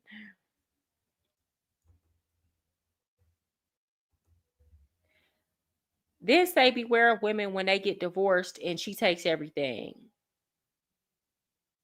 Yeah. And here's the thing. I don't think it's not necessary. Like if there's genuine character flaws, I don't think that there's anything wrong with a man warning another man about a woman, or a woman warning another woman about a man. But like men can't sit up here and act like women keep women single when men keep men single way more. Y'all be keeping y'all homeboy single just off of the strength that y'all will go out of town and y'all will be cheating with your homeboy. So what's she gonna do when she find out? Leave? Most of y'all don't never sit up and be like, you shouldn't do that. Are there men who will check their homeboys on cheating and say that's not right and I don't want to be around you when you're doing that? Yes. But a lot are going to condone, cover up, and even indulge in the exact same behaviors. I went to college with a group of guys that talk other guys into dumping their girlfriend solely off looks. Man, let me tell you something. If you are in a relationship with a man who is not evolved and his friends all of a sudden start becoming single and having breakups, just know that the breakup is coming. Just know that your breakup is coming. Then what a lot of men do too is when they see that their other friends start getting girlfriends or start getting married, that's what they want to do just because they see their friends doing it. It's a lot of monkey see, monkey do. Men will wait until you're in a happy relationship with a woman before they let a man know he slept with her. Oh, yeah. Men checking men on cheating only if they really love them both as a couple. Yeah, but like other than that, it's non-existent. Do I know men who will do it? Yes. It's very rare. Girl, yes. It be the nerve. That's what I'm saying. It be the nerve. Like if we just really sit up and think about the kind of stuff they do and the ways in which they keep each other single and the ways in which they encourage and promote their male friends sabotaging their relationships, we would stop listening to them when they be like, oh, these women keep y'all single. You having friends, it's your friends keeping you single.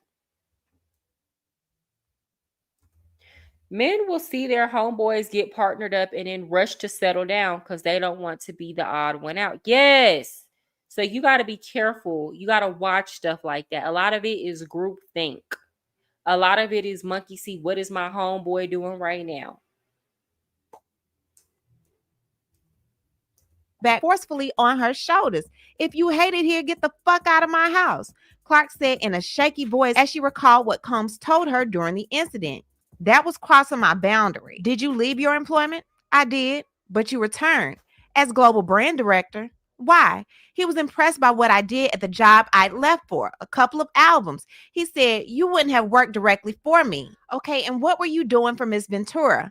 Managing her image, maximize the optics for her. For Sean Combs, he had final approval on everything. In LA, where did you live? A gated community. We had followed Kim Porter there. Where was Miss Ventura? In NYC on West End. She would come to LA and stay with him or with me or in a hotel. Who else was Miss Ventura seeing? Scott Mescuddy. Cuddy. How'd you learn that? She brought him to my apartment. What did she say? She texted me that they were going to this public place in LA. I told her it was a bad idea and to delete the text. Why? If Mr. Combs learned about Mr. Combs paid for my phone and hers. I took Miss Ventura to Best Buy to get a burner phone. When did Mr. Combs return to town? Not long after. He took Cassie to a hotel, the Cipriani. And then what? December 22nd, 2011, between 5:30 and 6 a.m., there was a banging at my door. What did you see through the peephole? A furious puff. Objection, says Niflo. Ask another question, Miss Steiner. What was his movement? Pacing with something in his hand? Did you open the door? I did. Okay, Miss Clark, what was he wearing? Button-down sweater, torn pants, and he was holding a gun. He came into my apartment and said, why you didn't tell me? Who was Scott? I said, I don't know any Scott. What did he say? He said, we're going to unalive this ninja. So where was the gun? In his hand. I said, I didn't want to go. He said, I don't give a fuck what you want. Get dressed. What concerns did you have? He'd never come to my house. Did you try to escape? No, I got dressed. Who joined in? Ruben in the black Escalade, executive class. Where was Ruben? Driver's seat. I got in the back seat, right-hand side. Mr. Combs was in the left next to me. Usually he would have sat in the front. The gun was in his lap. So how long does it take to drive from your home at the time to Kid Cudi's home in the Hollywood Hills? If you push it, 15 to 20 minutes. What did Mr. Combs and Ruben do at Kid Cudi's house? They went in. Could you see in? Yes. So what did you do? I called Cassie on her burner. I said, Cassie, where the fuck are you? I told her Puff was at Cuddy's house. Then I changed her number in my phone to my best friend Stormy. What did you hear on the phone? That Scott was at Cassie's. Okay, so when Mr. Combs came back, he took my phone and called the last number. Then I saw Cuddy driving up. Mr. Combs saw my face and said, there's that ninja right there. We drove off and saw the police driving the other way towards Cuddy's. Puff was pulling himself together. We stopped at the Key Club and he told me to call Cassie. What did he tell you to tell Cassie? That he had me and wouldn't let me go? How did Miss Ventura respond? She said, okay, come and get me. She was calm. Who drove you home? Ruben. What did Mr. Combs then tell you? To convince Cuddy not to say that it had been him at the house. I picked up Cassie. Okay, and then where did you go? We went to Cuddy's and tried to convince him not to file a police report. What did you tell him? That Puff came to my house with a gun? What did you tell them to say? If you tell on him, he'll hurt us all. What was Mr. Mescuddy's reaction? Mind blown. Objection, says Ignifilo. Sustain. Y'all, this is all illegal. This is all illegal. It's all illegal. It's not talked about enough how men will disappear too. Once they get in serious relationships, they will be quick to drop their friends. Really? I think they drop their female friends. But that's normally because the girlfriend asked him to do that. See, me, I don't care. Me personally, I ain't never asked my male friend to drop his female friends. Because my whole thing is, if she can take you from me, then you wasn't mine to begin with. So, you know, if I find out you messing with a female friend, that's it for us. Y'all go together now.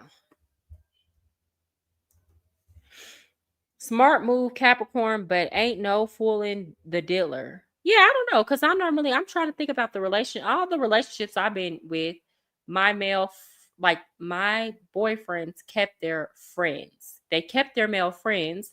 And like here's the thing, the ones who mistreated women didn't have female friends to drop because they don't like women. They don't like women. And I don't want to say the one that treated women terribly, he didn't even have a female friend to drop because he doesn't even like women to just be around him and be genuinely just friends, right?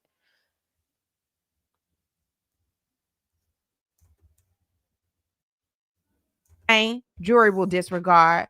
What happened at the house? He was kicking Cassie again and again. How was Cassie? In the fetal position, Mr. Combs kicked her all the way to the street. She was crying silently. Where was he kicking her at? Her back, her backside. Want to know how to turn your viewers into shoppers? It's simple. It's Shopify. My viewers are my customers. Voice crack. Baby, like, and listening to this, it's like I kind of understand why they did nothing, but I know me and the way I'm set up, just how I am, the way I'm quick to walk away from some money because I've been poor before. Like, I've been like po. So being poor or being without money or a job don't really scare me like that. The way we would have sat up and beat his ass together, the way we would have jumped Diddy.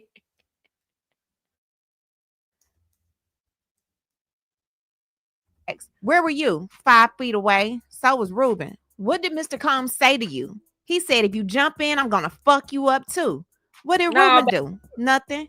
Who did you call? D-Rock? I told him, tell your brother to stop Puff. He is kicking the shit out of her. I called Polly too. He said he'd take care of it, but Ruben did nothing. What next? He told me to get the fuck out too. I left on foot. Could you still see her getting kicked? No, I would have had to jump in because here's the thing. If he would have unalived her, then y'all all would have been implicated. So, baby, no, I'm jumping in this. Even let's say you're just scared to get effed up. No, baby, you have to do something. Like, you have to act. You have to act, Miss Capricorn Clark. Because if something would have happened and that girl would have been unalived, you would have been implicated. Okay. Until I went around the bend. Then who did you call? Regina Ventura, her mother. I told her, he's kicking the shit out of your daughter. I can't call the police, but you can. Why didn't you call the police? The mission of the day was to get Kid Cudi, so no calling police. Okay, in this email, who is it from? Cassie. She wrote that he would be releasing sex tapes about me and he would have someone else hurt me and Scott Mescuddy. Do you recall if you responded to this? I don't. Did law enforcement call you? The arson investigators, Cuddy had given them my name. I hung up on them. I just wanted this to be over. What did Mr. Combs say to you? He said I should unalive you bitches and I should cut her face. How many times did Mr. Combs threaten you? I'd say 50 times. D-Rock was there, just doubling down on whatever Puff was saying in the moment. Who was not I should unalive you bitches and I should cut her face.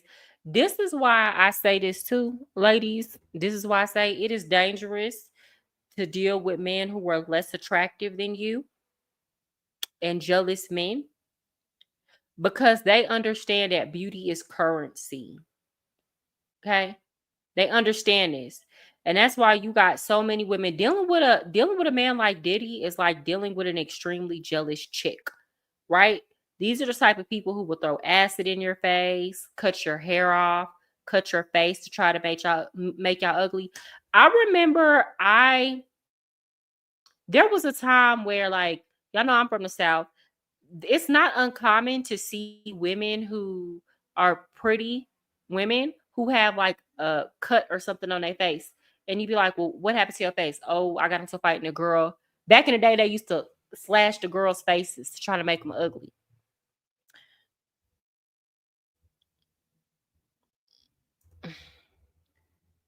I just don't understand why none of the men didn't get involved. Right. The way I would have been whooping his ass. But they don't care. They don't care. That's another reason why I'm not even going to hold you. I need to make a whole series on this. That's another reason why I never worked like for a long period of time in a black strip club. Y'all going to get mad at me for saying this. But I'm going to tell the truth. I'm going to tell it like it is. So, first of all strip clubs come with their problems, period. And they come with their own brand of misogyny. But like, when you go to a black strip club and work, there is literally no protection at all. At all. At all. Like, they will let you, like, they try. First of all, the men try to get money out of you. The men that work there, they try to get money out of you. They hate you because they're working for an hourly wage and you're coming in there and men are just throwing their money at you, right? So they already hate you. They hate you because you're beautiful. So like, everybody from the doorman to the security guards to the managers treat you terribly. So me personally, I was like, baby, no, I'm gonna go right over here with the Mexicans and the Cubans and work at that club, because at least I don't have to worry about somebody being violent towards me or talking shit to me or talking down to me every time I go to work, or somebody feeling like I owe them some money just because I'm making money. Like, these coming to work and these dudes are hating on me just because it was so terrible, y'all. And I worked at a few. I worked at 3 very popular. And here's the thing, they weren't even black owned clubs. Like, the face of the club was black, but really white men owned these clubs. They would just have black people managing it. But these men would have such a chip on their shoulder and be so mean towards black women. Right? It was terrible the way they used to treat them. Versus if you went and worked at a Hispanic or a white club, you had more like peace. The management was nicer. You have grown men watching a woman get beat and doing nothing. It's pathetic. Yeah, and that's what I'm saying. Like, that is something that I could see happening at like a black club, like a black strip club. Oh yeah, security, if they didn't like a girl, would totally let some men beat her up for a while. You know what I'm saying? Versus at a Hispanic club, the security would have dragged these men. You feel me? I don't care for Envy or his wife. And black strip clubs, I'd imagine, is like the community. Your protection comes from who you're smashing, related to, or connected to. Yeah, that is true. Yeah. I mean, like, obviously you have a form of protection if you're smashing the manager. But if you're a girl like me who I'm not giving none to the manager, well, first of all, you're gonna get fired. I've had that happen too. Or they're gonna let bad things happen to you because they're in their ego. Speak on it, girl. I have heard the jealousy at black strip clubs from the male workers is insane. Oh, they're hyper jealous. Man, they try to bring you down. They try to tear you down. They're just ugly acting for no reason. No reason at all. Just because you walk through the door. Trying to shake women down. Yeah, they will. They will. Y'all, I remember one time, this is a ghetto story. But I used to work at this one club and it was a black club, and the security guard, like I remember the security guard there, but I used to never interact with him. Then I went to the work at the Hispanic club. So these were sister companies. They were both owned by the same white man. It's just one club you went to was Hispanic girls, one club you went to was black girls. And the black club, it was always drama over there. So they moved a black security guard from that club to my club. And it was the security's job at the Hispanic and white clubs to walk all the girls to their car. They got paid to do that. It wasn't something that we were supposed to tip them for, right? This is your job, to make sure that the girls are safe. So this particular security guard walked me to my car and he was like, well, I did walk you to your car. You gonna throw me a little something? And it just kind of took me aback because I'm like, sir, that is like your literal purpose. And like the other security guards that work here, that are normally here, would fucking never. What are you talking about? So I told him, that's okay, you're good. From now on, you don't have to worry about walking me to my car. And the reason why I said that is because I don't even trust you. Like, because you asked me for that, or because you're expecting money, I don't trust a man like you to not try to set me up anyway. So I will make sure I'm getting to my car safely and I'm parking in a well-lit area. I don't even want you around me. Anyway, he was so mad and he hated me so much that I had a fight with this girl. And I had already fought the girl, right? So he already seen the girl get beat up, but I was winning the fight. This security guard took pepper spray and took it and sprayed it directly in my eyes while I was fighting her. Now, me, when I get mad, ain't no stopping me. So I just kept fighting. But like, and like, unfortunately for her, because she was so close to me, it got in her eyes too. But it was like he was trying to actively do harm to me because he got upset because I set a firm boundary with him and was like, no, never mind. I don't even want you around me. I think they should take that into account and make sure that the men are looked after and support the girls and let it be known they are the bag and build camaraderie between them. But here's the thing. If you go work at any other club, you don't have to explain this to the security guard. They know this. They know this. I understand that. Yeah, they know this though. It's that jealous spirit, that spirit of hate and envy. Was Harv Pierre, the president of Bad Boy Records. I told him Puff had kidnapped me. What did Harv Pierre tell you? He said, that's crazy, but it's going to be okay. I got a termination notice. I was accused of not properly putting in for a vacation I was on. Had you put in? Yes, to Harv Pierre. Did you lose benefits? Yes, all of them. Health, 401k, my house, and my car. What did Mr. Combs say? That I would never work again. That he'd make me unalive myself. Did you get a job offer? I did, but it fell through. I couldn't get a job. Did you settle with Mr. Combs? In October 2012 for objection, can I approach?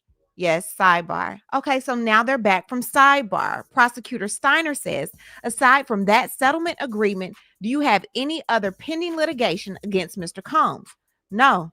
Did you go back to work for him? Yes, in 2016, no one else would hire me. Cassie had a new record deal with Epic. Who did you have to get approvals from? Sean Combs. Cassie was taking more drugs. Was she still dating Mr. Combs? Yes. In December 2023, why did you retain an attorney? I was traumatized by Cassie's civil complaint. Her complaint did not reference me. I reached out to Mr. Combs and said, I want my life back. You kidnapped me. Objection, says Ignifilo. Overruled. Was there a discussion of you working for Mr. Combs again? Yes, as chief of staff. When did you last speak with Ms. Ventura? 2018. And Mr. Mescuddy? 2012. No further questions. Judge says time for break. Ignifilo says, can I start? Judge says, we're taking a break. Okay, so now they're back from break. Judge says, Ms. Clark, you're still under oath. Ignifilo says, we met in April 2024. You had a lawyer, Brian Friedman? Yes. You wanted to come back and work with Mr. Combs, right? We discussed it. Yes.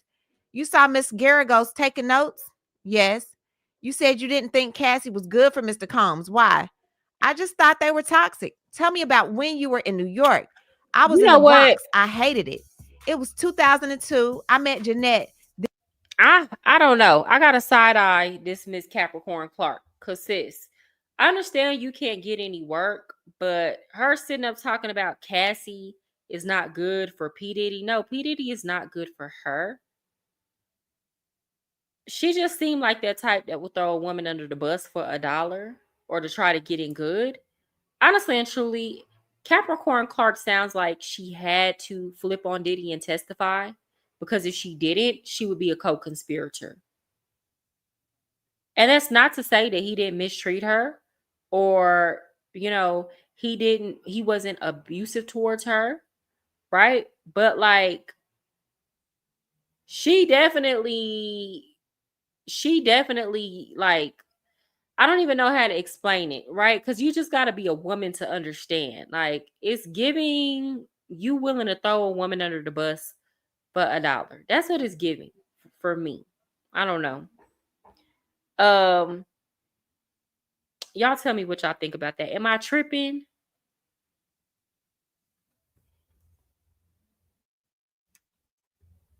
Then Mr. Combs. In 2001 was the World Trade Center thing. Then I met Mr. Combs. He wasn't doing drugs, right? He did ecstasy in Daddy's house, but it got worse. Yes. You authorized Mr. Freeman to seek a job for you. It was all very professional, lawyer to lawyer. But you were told you couldn't be given a job in the middle of the investigation. I don't remember that. Read this and let me know when you're done. Do you remember saying you had the biggest crush on him? Like, and this is why I'm saying it's weird, y'all, because there's a reason why Diddy keeps bringing this woman back, right? It's a reason why, because he ain't sleeping with her. He has to feel like it's something about her that he can trust, right? So to me, there's more to the story than this. Vicky says she may have been his Jelaine Maxwell. She might have been. And here's the thing, even though she's testifying against him, let's say she did engage in activities like that, getting the girls or putting stuff in their drinks, or this is speculation. I'm not saying she did. Diddy can't tell on her now because he's trying to make the case that he never even engaged in those type of activities. So even though she's flipping on him, he can't tell on her, or else he would be admitting to all the stuff he did. I'm not gonna lie, Cap seemed more like Cassie's handler than a real assistant. That's what it sounds like to me. She sounds like a handler. Definitely. I'm just not comfortable with you as a woman watching this girl get beat for a long period of time. That right there, we finna go get this. And no, I'm not finna go do nothing. I'm not doing nothing. I'm not finna go. You telling me you finna go unalive somebody? Baby, no. I'm going to sleep. I'll put in my resignation tomorrow. Good night. Because you not finna whoop me like you whoop Cassie. I am not your hoe. She's giving Gina Hun. Yeah, like it's weird. Something is weird about this story because Cassie wasn't booking a ton of work or getting deals like that. Yeah. That's what I'm saying. Like, I don't remember Cassie did like some modeling, but like a ton of work. Come on now. I feel like Lauren London got more work than her. What was Capricorn really managing for her? I think she was her paid babysitter. I think so too. I think she was paid to snitch on Cassie.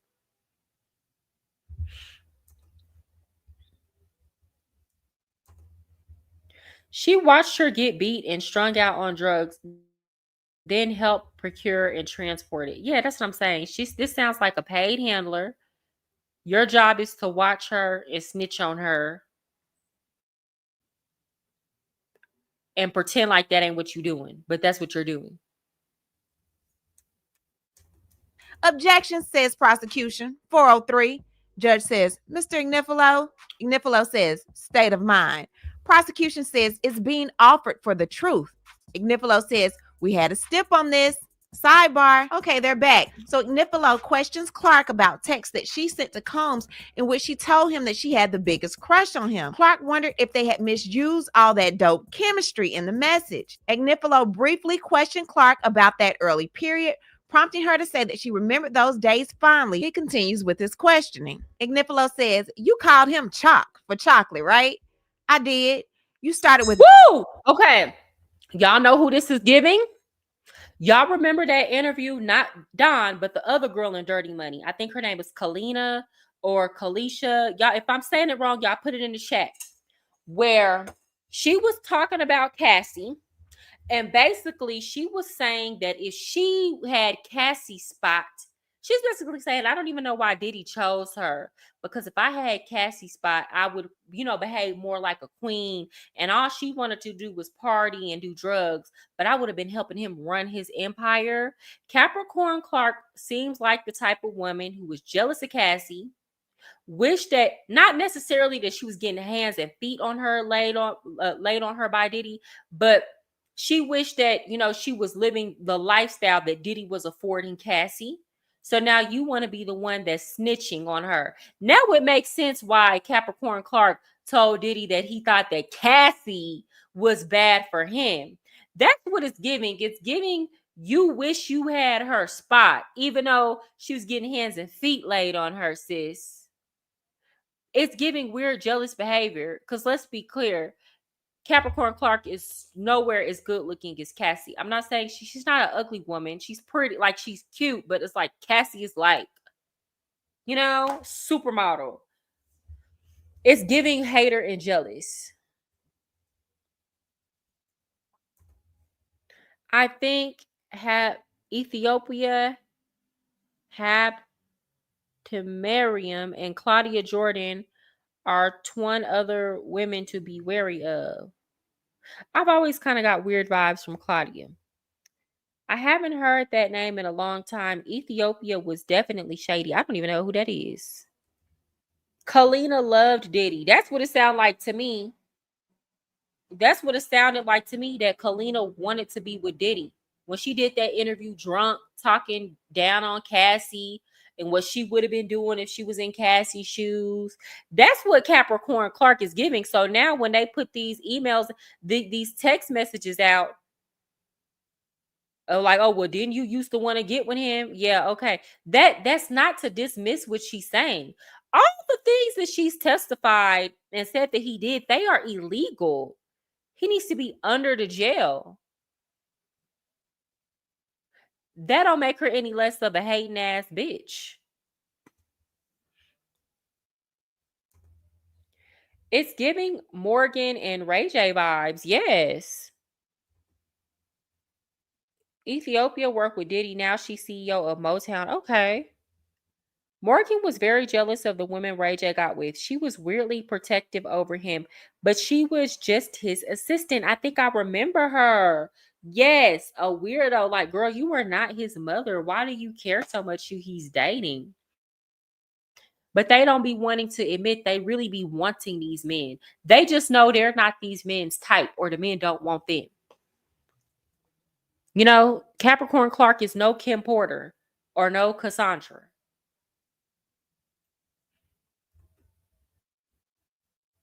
Def Jam, Run DMC? I don't go back that far. I'm more Foxy Brown, Redline, Jay-Z. So how do you come to work for Mr. Combs? I put my resume on Monster after the World Trade Center thing. He said, you'd work for me? I was like, maybe. He was acting on Broadway in The Raisin in the Sun. I was impressed. He had a major part. He was a star. Then I shadowed him on the Vote or Die campaign. My job was to get the t-shirts on the celebrities and into the photo shoots. I'd call them and say Puff wanted them to come. And they came. They did. How long before the jury went missing? It was about 4 months. On the 4th of July, he threw a white party at his home in the Hamptons that year with Vote or Die. When did the jewels missing happen? After the 4th of July. The jewels were still on loan from Jacob the jeweler. Who else got the lie detector test? Mike B, his stylist, he too had gone to street level of 1440 for manicures. The lie detector test was the next day. You never told HR? No. I got fired for 3 weeks. How did you get unfired? I went to work on his 35th birthday at Cipriani to do the celebrity list. I came back. 2004 to 2006, not all. As personal assistant, then liaison. I was making $65,000 a year for Combs, then 90 at Jive. So let me ask you something. Why did you come back to Combs? I had gotten top records for R. Kelly.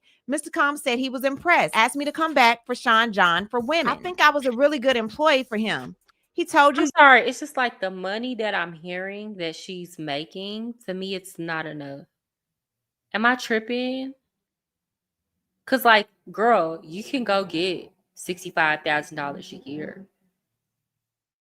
Like, even at that time, there are easier, less stressful ways to go get $65,000 a year. I'm not hearing where it was worth it. And she's saying she couldn't find work. Girl, you couldn't find a job getting $65,000 a year. Maybe she could go work something that's not in her industry, but to like put up with that for $65,000 a year, I'm not hearing where the math is mathing. I'm not hearing where she couldn't go replace this salary, elsewhere easily. Okay. You were awesome. He did not use that word. You worked hard for him. I did. Others worked hard too, right? Not as hard as me. I did learn a lot from Mr. Combs. She's almost crying. He broke that glass ceiling for us Black people in the business world. Do you need a minute?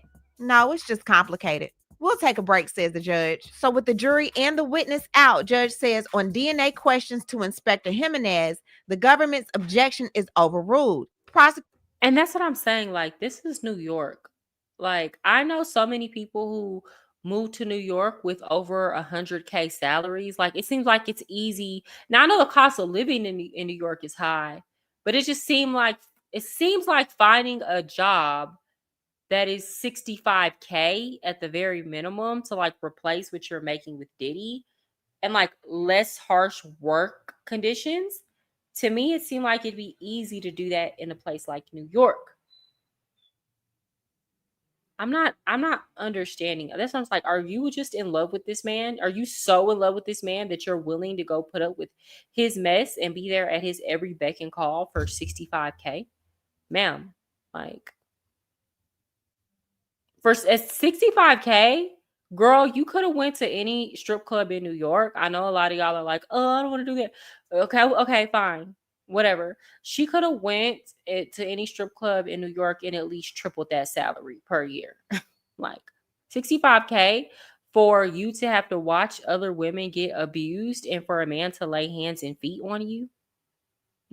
Not lay hands, but for a man to threaten your life and you to see him lay hands and feet on another woman, and for him to come wake you up in the middle of the night talking about we finna go unalive somebody. Like, I don't know. To me, it's just the math is not mathing. The prosecutor says, we asked for a bit longer. We've not been able to eat lunch. We are running ahead of schedule. Our case may be closer to 5 weeks rather than 6 weeks. So now they're back from break. The jurors and the witnesses not in. Prosecution says they propose to use communications between Miss Clark and Miss. And that's what I'm saying. It's like you said, it's a whole bunch of leeches and wannabes because you just want to be around this man so bad that you're willing to put up with his attitude, his toxicity, the way he treats people around him for only 65K just so that you can say that you work for P. Diddy. I don't know. That's why in my mind, you got to be the biggest celebrity in your life. Okay? Because to me, I don't been around celebrities. The half of them be weirdos. A lot of them be weirdos, actually. So like, I could never see myself going and working and dealing with that kind of stuff for 65K. I'm gonna quit so quick. Maybe if it was a part-time job and I didn't have to deal with all this extra foolishness, but like once I got to deal with foolishness, then hell no. For 65K is a salary that's easily replaceable. What are we talking about here? Especially in New York.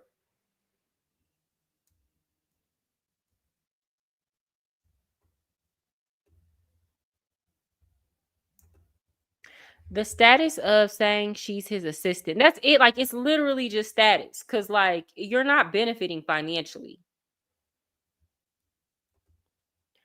I don't know if she had the qualifications for today's jobs without references from Diddy, maybe.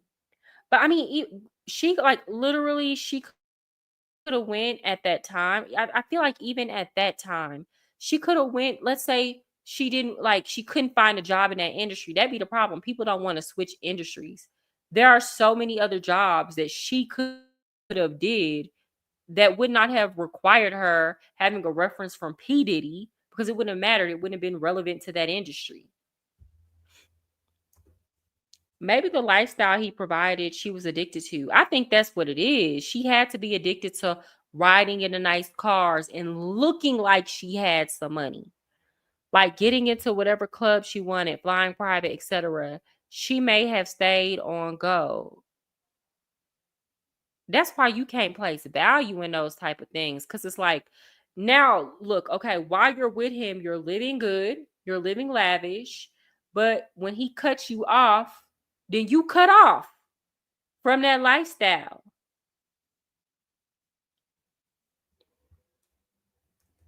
But it doesn't matter if you never even cared about it to begin with.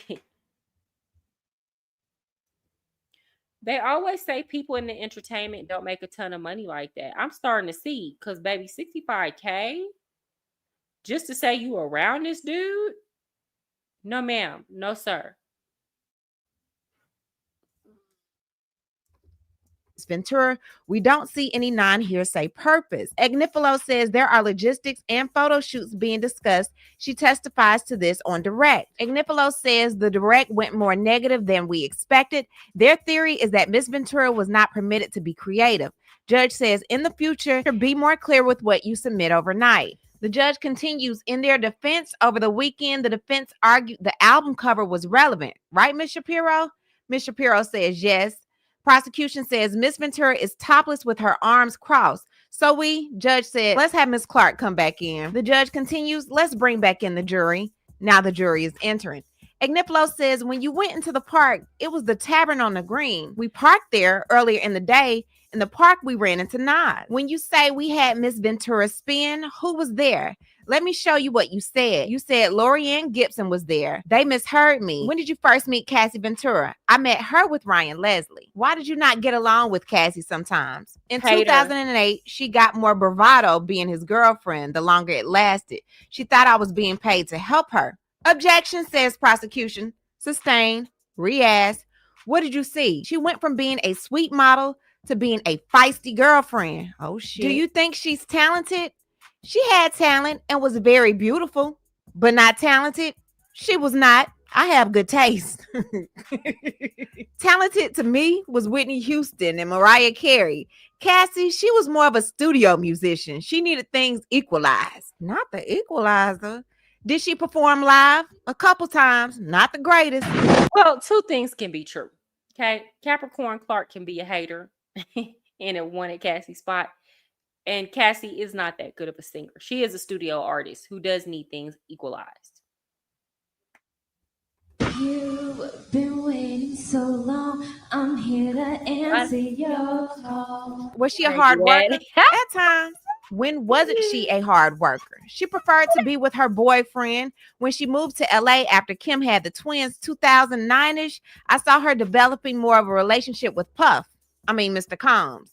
He supported her, yes, with stylists, other musicians, all the components to make her a star. Did she get more help than others? Yes. Crea tu sitio en WordPress en 5 minutos. Con la inteligencia artificial de HouseGuy. Yes, young jock in a group from Atlanta. I developed French Montana. According to Capricorn Clark, Ventura had more attention and resources than other artists signed with Bad Boy, especially at the beginning of her career between 2007 and 2012. She says, from my point of view, the lion's share of Bad Boy was on Cassie in the first block of time. This is referring to the time between 2007 and 2010. I ran into Cassie. She said she had a new deal with Epic. I dressed her like David Bowie. We did a photo shoot at my house. We wrote a mini movie and shot it for the project. What about Official Girl? Super cute video. Okay, and what about King of Hearts? It was fresh. Puff liked it. Cassie had a green. I don't know. I feel like Cassie's career would have went further if she stayed with Ryan Leslie.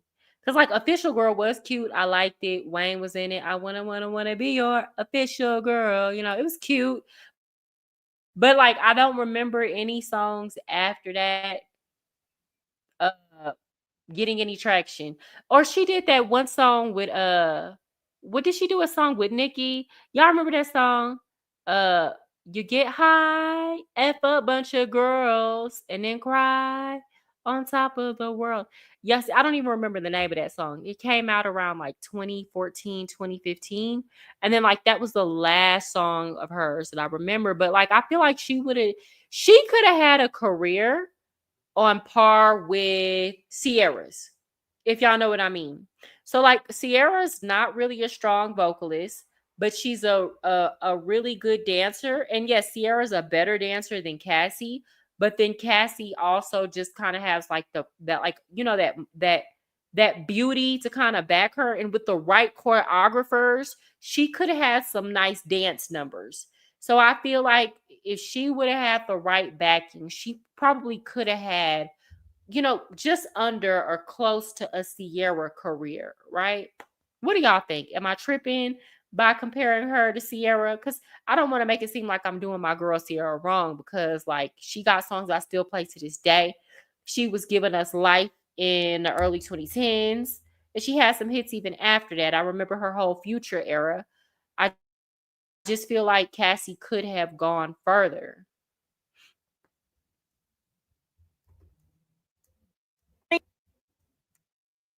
Wig? Yes. So Clark helped to create this new look for Cassie for the MTV Video Music Awards that year that required Ventura to dye her hair neon yellow. Defense attorney Mark Ignifilo asked Clark to confirm Ventura was on board with the look and had a say-so in the decision. Clark testified that she presented the idea to Ventura, who liked it before telling Combs about it. The defense attorney explicitly asked Clark to confirm that Ventura wasn't forced against her will to dye her hair, which Clark did. Ignifilo says we moved to admit this witness. Prosecution says there is a ceiling issue. Ignifilo says, you don't remember this email? I don't. Okay, so here in 2012, you are setting up a recording session for Cassie. Mario Winans was the chairman for Mr. Combs? Yes. When did you learn Cassie was dating Kid Cudi? Fall of 2011. I picked her up there. You believe that after Thanksgiving, Miss Ventura and Kid Cudi were what?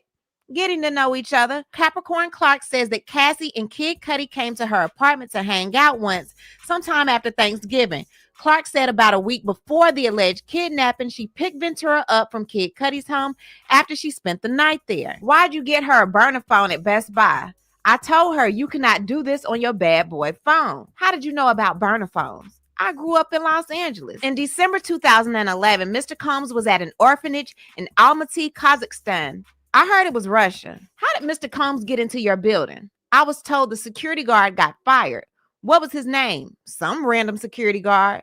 What did he look like? Black guy, younger than 35. What was Mr. Combs doing with the gun? He had it in his hand. He wasn't pointing at you? No. But you told the government he pointed it at you. It says or waved it around. That's more correct. When did you change into street clothes? In my closet. Isn't it true you went so that Mr. Combs wouldn't do something stupid? No, I went because he said he didn't care if I didn't want to go. He's a jealous guy. He has a bad temper. To the Escalade, did you pass a security guard? I saw him in a little hut. Mr. Combs was behind the driver with the gun on his lap. You made a call? Not then. Did you look at Kid Cudi's door to see if they could get through it? I was not really paying attention. I was so in my head trying to plan my next step. I was praying that Cudi was not in there. Did Cassie have 2 rooms? Cudi took her to one room. She had another. You are 100% that you called and told them Puff had a gun. Yes, I said it very quickly. I didn't want Puff to see me on my phone. Did you say that Lauren London was on the phone with you and Cassie and Cudi? No, only part of the time. Her voice is now crackling. I wanted someone to know where I was. What did you tell her? I'm scared of mountain lions. Agnifilo says, mountain lions? Capricorn Clark says, I don't know if you know the Hollywood Hills, coyotes. Maybe Lauren London was on the phone. Maybe. It's such a long time ago. Agnifilo says, are you aware that Lauren and Mr. Combs were friends for years after this? Yes, I know a lot of you are thinking that she and Lauren London are sisters. They were play sisters, not real sisters. Okay, so then you see the Porsche coming up the hill. Yes, Cuddy is in a black Porsche. He stops next to us and speeds off. We chase him. Then he loses us. We turn away. Then we see the police pass us. So you go to pick up Cassie and go where? Cuddy's house. There was ADT there. Then you go to Mr. Combs' house and you say you see Mr. Combs kicking Cassie there and even in the street. Yes. And you hung up on the fire inspector? I did. When you were on vacation, it was with who? Rihanna. After you were fired, what job did you get? I was Baby, making $65,000 a year because you want to be seen with Rihanna and them. Okay, baby, I don't care. I like Rihanna. She a cool girl. I like the Fenty. I like the Savage. Ain't no way I want to be around her that much. No way. was hired by Chris Lighty to work. And hold on. Ain't nothing wrong with making $65,000 a year for my 65K people. That's not what I'm talking about here. I'm talking about what she had to endure for that 65K. Y'all get what I'm trying to say? What you had to go through, what you had to be an accomplice in, what the abuse, because he did abuse her too, that you had to endure when you could have just quit your job and got the F on for another 65K. If the reason why she stayed is because she couldn't, or kept coming back is because she couldn't find work.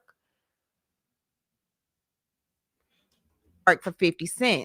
Okay, and here you wrote to Mr. Combs, one day you'll forgive me. Anyway, be well, XX. Yes, you wrote on February 28, 2015, your grace period to be mad at me has surpassed the agreed time. Laugh out. Trafficking, that answers that Kazakhstan question. Trafficking, allegedly trafficking of, they have a big market over there for children.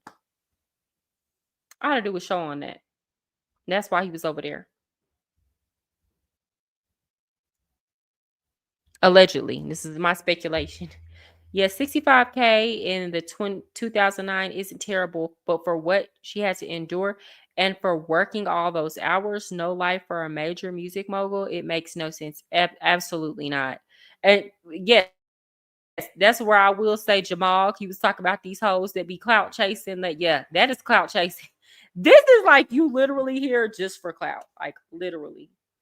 You know what I'm saying? This man ain't even just dropping no bread on you like that. Like, I remember them talking about how Diddy would spend $500K on Cassie in a day. Ma'am, you could work for this man for 4 years and never make $500K. And he dropping that on her in a day. That's why these women are mad. They're seeing this. They're not even thinking about what Cassie is having to go through just to like keep this lifestyle. They're just seeing the fact that they're only making 65K, or that Diddy is like taking their money, like in the situation with Kalina. And then they're seeing that Diddy will go spend 500K on Cassie in one day. That's what they're seeing.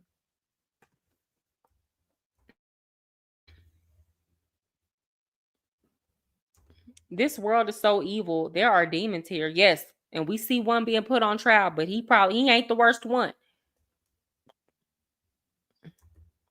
That's an excellent point. Imagine her watching him blow all those bags on her and Kim, and she is making pennies. Yeah. And it's like he's spending more on a bag than what she makes in a year.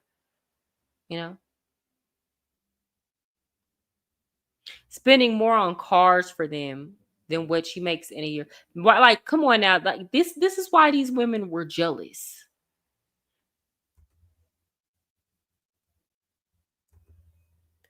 The thought of what happens to the unprotected is too much. Yeah, it is. Literal demons.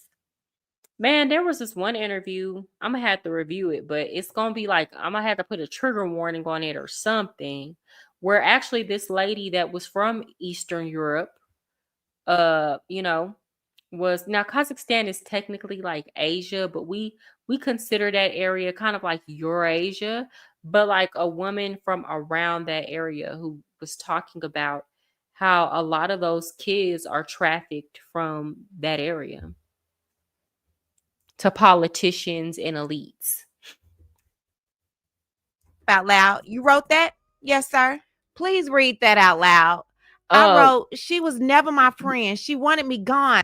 y'all got to understand, like, even here, somewhere like Colombia, a really poor person will sell their child to the cartel or um the guerrillas, the people who were like fighting in the civil war in the mountains. They'll sell their, if they can't afford them, they'll sell their kids, or if they need to eat or something, they'll sell their kids into various organizations to either, you know, fight as child soldiers or to get trafficked. A lot of them were trafficked into the US. So this is a real thing. And I realized, Ignifilo said, did you think Cassie wanted you gone? I'm sorry. This is complicated for me. I felt I was Puff's protector. Shit. Oh, okay. Yes, girl, you were. She continues crying, but says that email was me pleading like, dude, let it go. She said she was hurt because she believed at the time Ventura wanted her fired. Clark goes on to say, I felt I was the only one gone. She was still there and things were getting worse. I tried to keep professionalism as the goal. Ignifilo said, you thought you could be his protector? It was to move the ball towards the goal, to inspire. Did it hurt that he would take you back because Cassie wanted?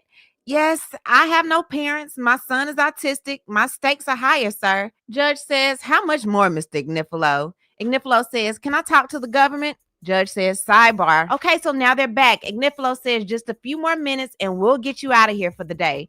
Clark says, thank you, sir. Ignifilo says, you did a lot of great work with Cassie, 2016 and 17, right? I believe so. Cassie had addiction problems? Yes. You made a short movie with her? It was called Love a Loser. Damn. You wrote to him asking for forgiveness. I wanted my life back, my dreams, my competency. When you met with me, you wanted to work with him, right? We discussed it. Nothing further. Miss Steiner, says Judge.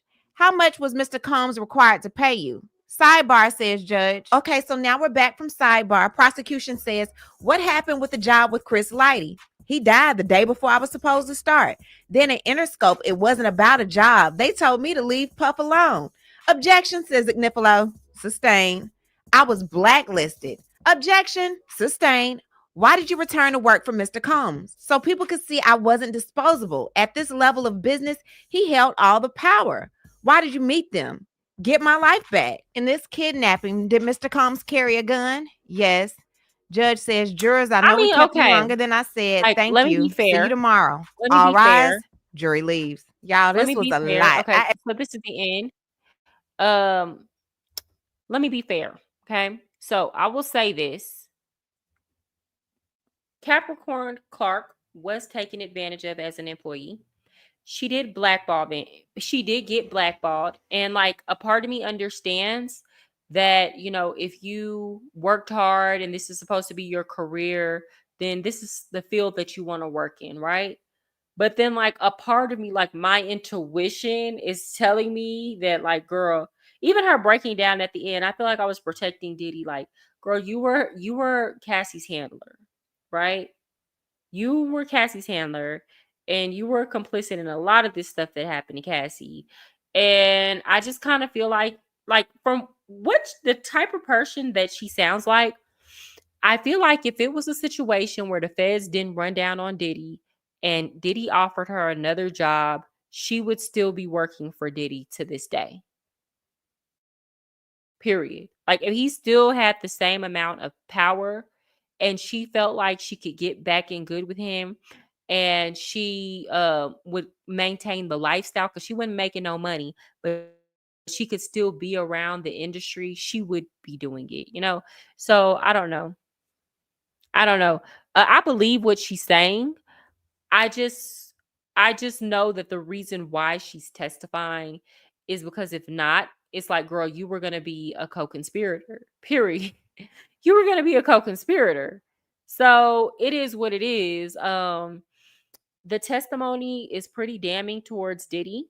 But she looks crazy. Girl, you dealt with all of that for $65K. Are you crazy? Just to be around celebrities. I don't know, maybe I just think of it differently.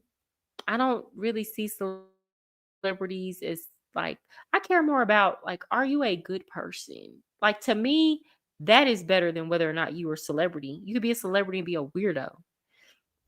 Plot twist, what if she did make more than 65K just off the books? It's possible. It's possible. She probably did. Possible. Possible.